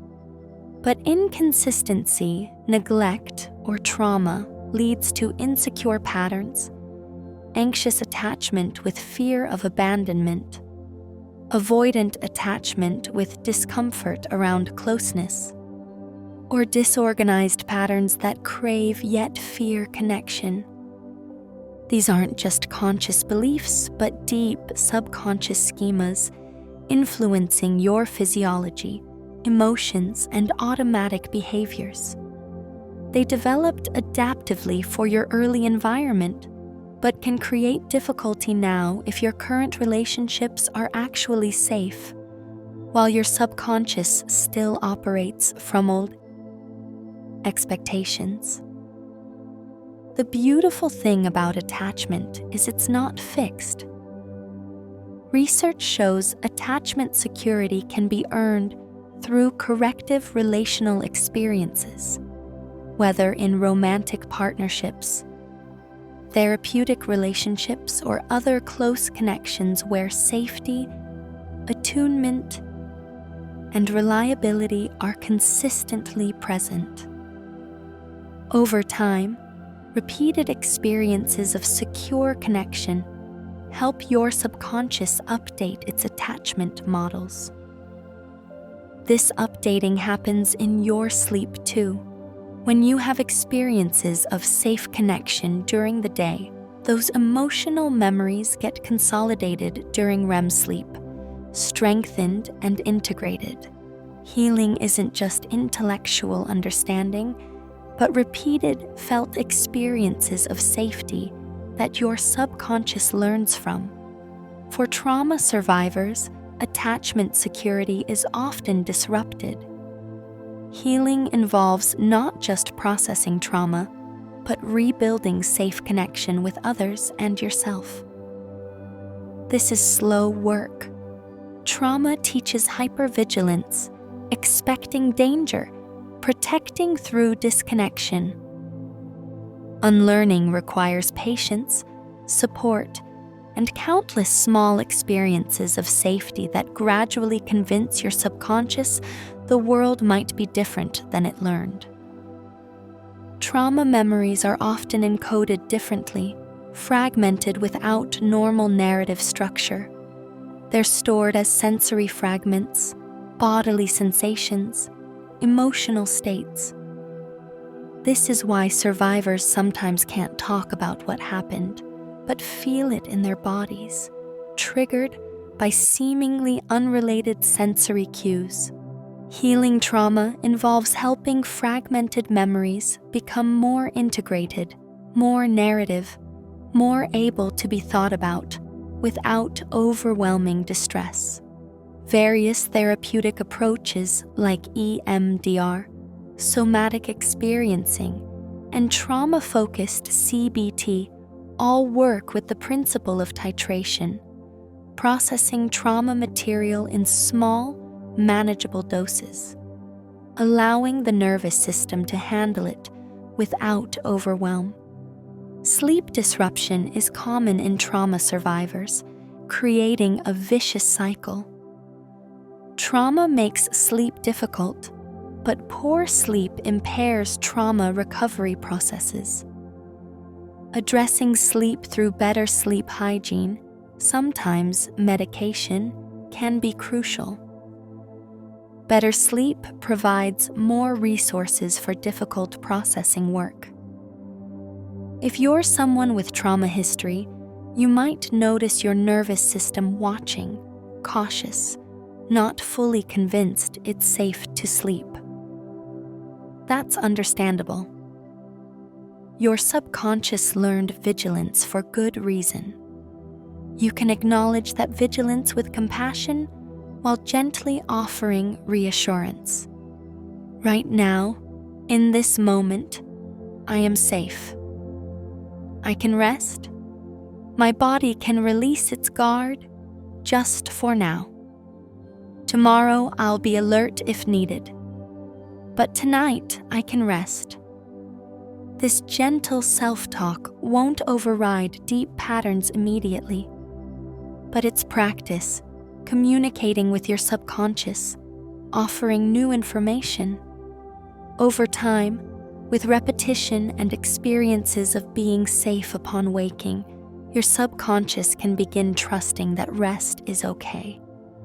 Implicit learning allows you to acquire complex knowledge without conscious effort. But it also means you've learned things you might not want, patterns that don't serve you. Because this learning happened implicitly, you might not be aware of what you've learned or where it came from. Bringing implicit learning into explicit awareness is part of what therapy and self-reflection do. When you can name a pattern, trace it to its origins, understand why your subconscious developed this response, updating becomes more possible. The learning shifts from implicit and automatic to explicit and available for conscious consideration. Dreams sometimes bring implicit material into more explicit form. That feeling you couldn't name during the day might show up clearly in a dream. That pattern you haven't consciously noticed might be depicted symbolically. Dreams bridge implicit and explicit, subconscious and conscious, speaking in images and emotions rather than logical propositions. As you drift deeper now, as your conscious mind releases more fully, your subconscious is taking over completely. This is as it should be. Your conscious mind has worked hard today. It's time to rest, to let your subconscious do what it does best, maintaining, processing, healing, integrating, all without conscious effort. Trust this process. Trust that your sleeping brain knows what to do. Trust that tomorrow you'll wake with whatever clarity is available to you then. Trust that the work happening now, in these quiet hours, is good work, healing work. Sleep will arrive in its own time. And when it does, your memories will be consolidated. Your emotions will be processed. Your neural pathways will be adjusted. Your body will be restored.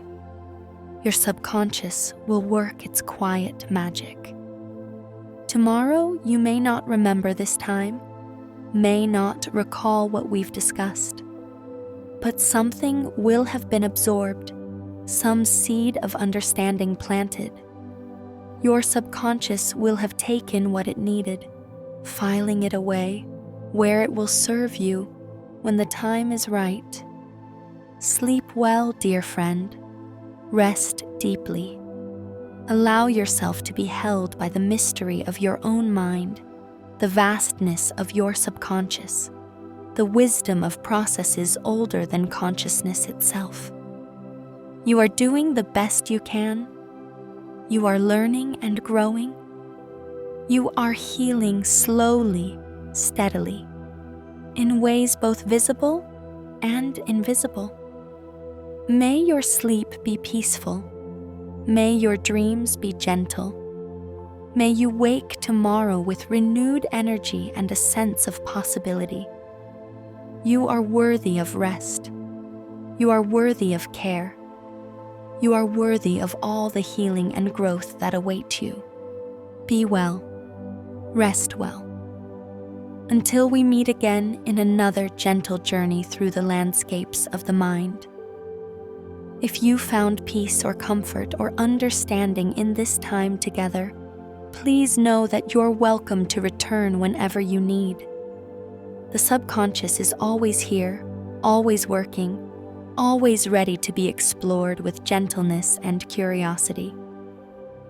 And remember, you can support this channel by liking, subscribing, and sharing with others who might benefit from these gentle explorations into psychology and the science of sleep and healing.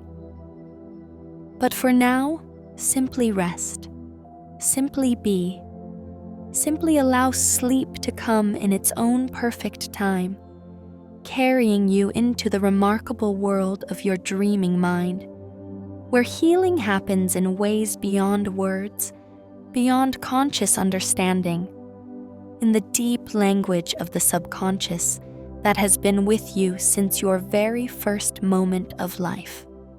Good night. Let your breathing deepen now, slow and easy. Each exhale is a release, letting go of tension, letting go of the day, letting go of effort. Each inhale is a gentle receiving, taking in rest, taking in peace, taking in the possibility of sleep. Your body knows this rhythm. Your subconscious is guiding this process. You don't have to do anything but allow it. One of the most comforting discoveries is that resilience can be learned at any age. Your subconscious develops new capacities through experience, through manageable challenges that build confidence. Every time you face difficulty and move through it, even imperfectly, you're teaching your subconscious that you can handle hard things. This learning happens not just from what happens to you, but from how you respond. The subconscious also learns through observation.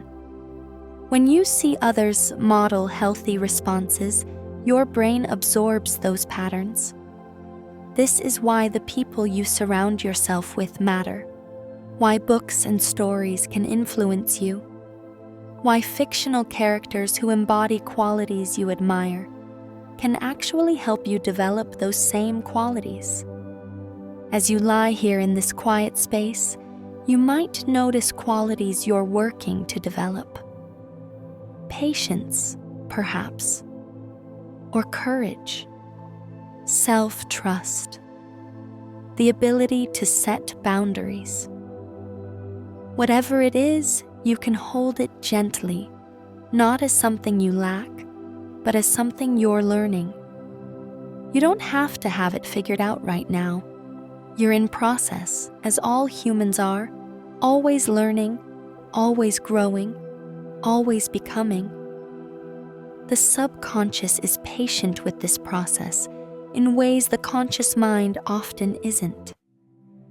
Deep change happens gradually, through accumulation of small experiences, through repetition, through time. You're not behind, you're not failing, you're exactly where you are in your unique process of becoming. Humans are meaning-making creatures. We don't just experience events, we interpret them, deciding what they mean about us, about others, about the world. Your subconscious provides automatic interpretations based on past patterns, but your conscious mind can question these, can consider alternative meanings, can choose different stories about what's happened. If someone doesn't respond to your message, your subconscious might interpret this as rejection. But your conscious mind can consider other possibilities. They're busy. They haven't had time to respond thoughtfully. They're dealing with something difficult. These alternative interpretations might be just as likely, and practicing this broader perspective teaches your subconscious to generate more balanced interpretations automatically. The meanings you make get stored with your memories. Two people can go through similar events, but have completely different relationships to them later based on the meanings they've assigned. The hopeful thing is that meanings can be revised. Through reflection, through new experiences, you can literally change what events mean to you. The facts don't change, but the significance, the implications, the story you tell, all of that can shift. Curiosity is a powerful stance toward your inner experience. When you approach your patterns with open, interested attention rather than judgment, you create space for understanding and change. Curiosity activates your brain's seeking system associated with learning and exploration. Judgment activates defensive systems that close down possibilities. Instead of, "Why am I still struggling with this?" you might wonder, "What is my subconscious trying to protect me from?" Instead of, "What's wrong with me?" you might ask, "What do I need right now?" These subtle shifts create profoundly different internal experiences. Your subconscious can work with curiosity. It shuts down under judgment. As we come to the close of this journey, I want to acknowledge something important: the work of understanding your subconscious, of updating old patterns, of healing and growing. This work takes courage. It requires looking honestly at yourself, facing difficult emotions, trying new behaviors when they feel uncomfortable. It requires patience when change feels slow, and self-compassion through struggles and setbacks. If you're doing this work, that deserves recognition. The fact that you're here engaging with these ideas about how your mind works says something important about you. You're committed to growth. You're willing to do the difficult work of healing. That's admirable. Your subconscious hears this acknowledgement. When you approach yourself with respect and compassion, when you acknowledge your efforts even when progress feels small, you create the psychological conditions that make healing possible. You're not just being nice to yourself. You're creating the environment where change can actually happen. As you drift deeper into sleep now, as your conscious awareness fades and your subconscious takes over completely, know that good work will continue. All night long, through cycles of deep sleep and dreaming, your brain will be busy. It will consolidate the learning from today. It will process emotions that arose. It will integrate new experiences with old memories. It will make unexpected connections that might show up as insights tomorrow. It will clear away metabolic waste, restore neurotransmitter levels, repair and strengthen neural connections. This is not metaphorical. This is actual biological work your sleeping brain does. Work that's essential for your cognitive function, your emotional regulation, your physical health, your psychological well-being. Every night that you sleep well, you're supporting all of this essential maintenance. You're giving your brain the time and conditions it needs to do the work that helps you function and thrive. So sleep is not a luxury or an indulgence. It's a necessity, as important as eating or breathing. When you prioritize sleep, when you create conditions that support good rest, when you allow yourself to sleep as much as your body needs, you're not being lazy or unproductive. You're taking care of the most important tool you have, your brain, allowing it to do the maintenance work that everything else depends on. Let yourself fully release now into this essential process. Let sleep come whenever it's ready. Let your subconscious do what it does so well, the quiet work of healing, processing, integrating, maintaining. Trust that tomorrow morning you'll wake with whatever clarity, energy, and insight are available to you then. You are held by processes deeper than conscious thought, processes that have been taking care of you since before you were born, processes that will continue as long as you live. You don't have to understand them or control them. You just have to allow them, trust them, rest into them. Sleep deeply. Sleep well. Be restored. Be refreshed. Be renewed by the remarkable work your sleeping brain does each night. And know that you are worthy of this rest, worthy of this care, worthy of this healing that happens in the quiet hours while you sleep. May you rest peacefully tonight and every night. May your subconscious mind work its quiet magic, bringing you healing, integration, and growth. May you wake tomorrow feeling more yourself, more whole, more ready to meet whatever the day brings.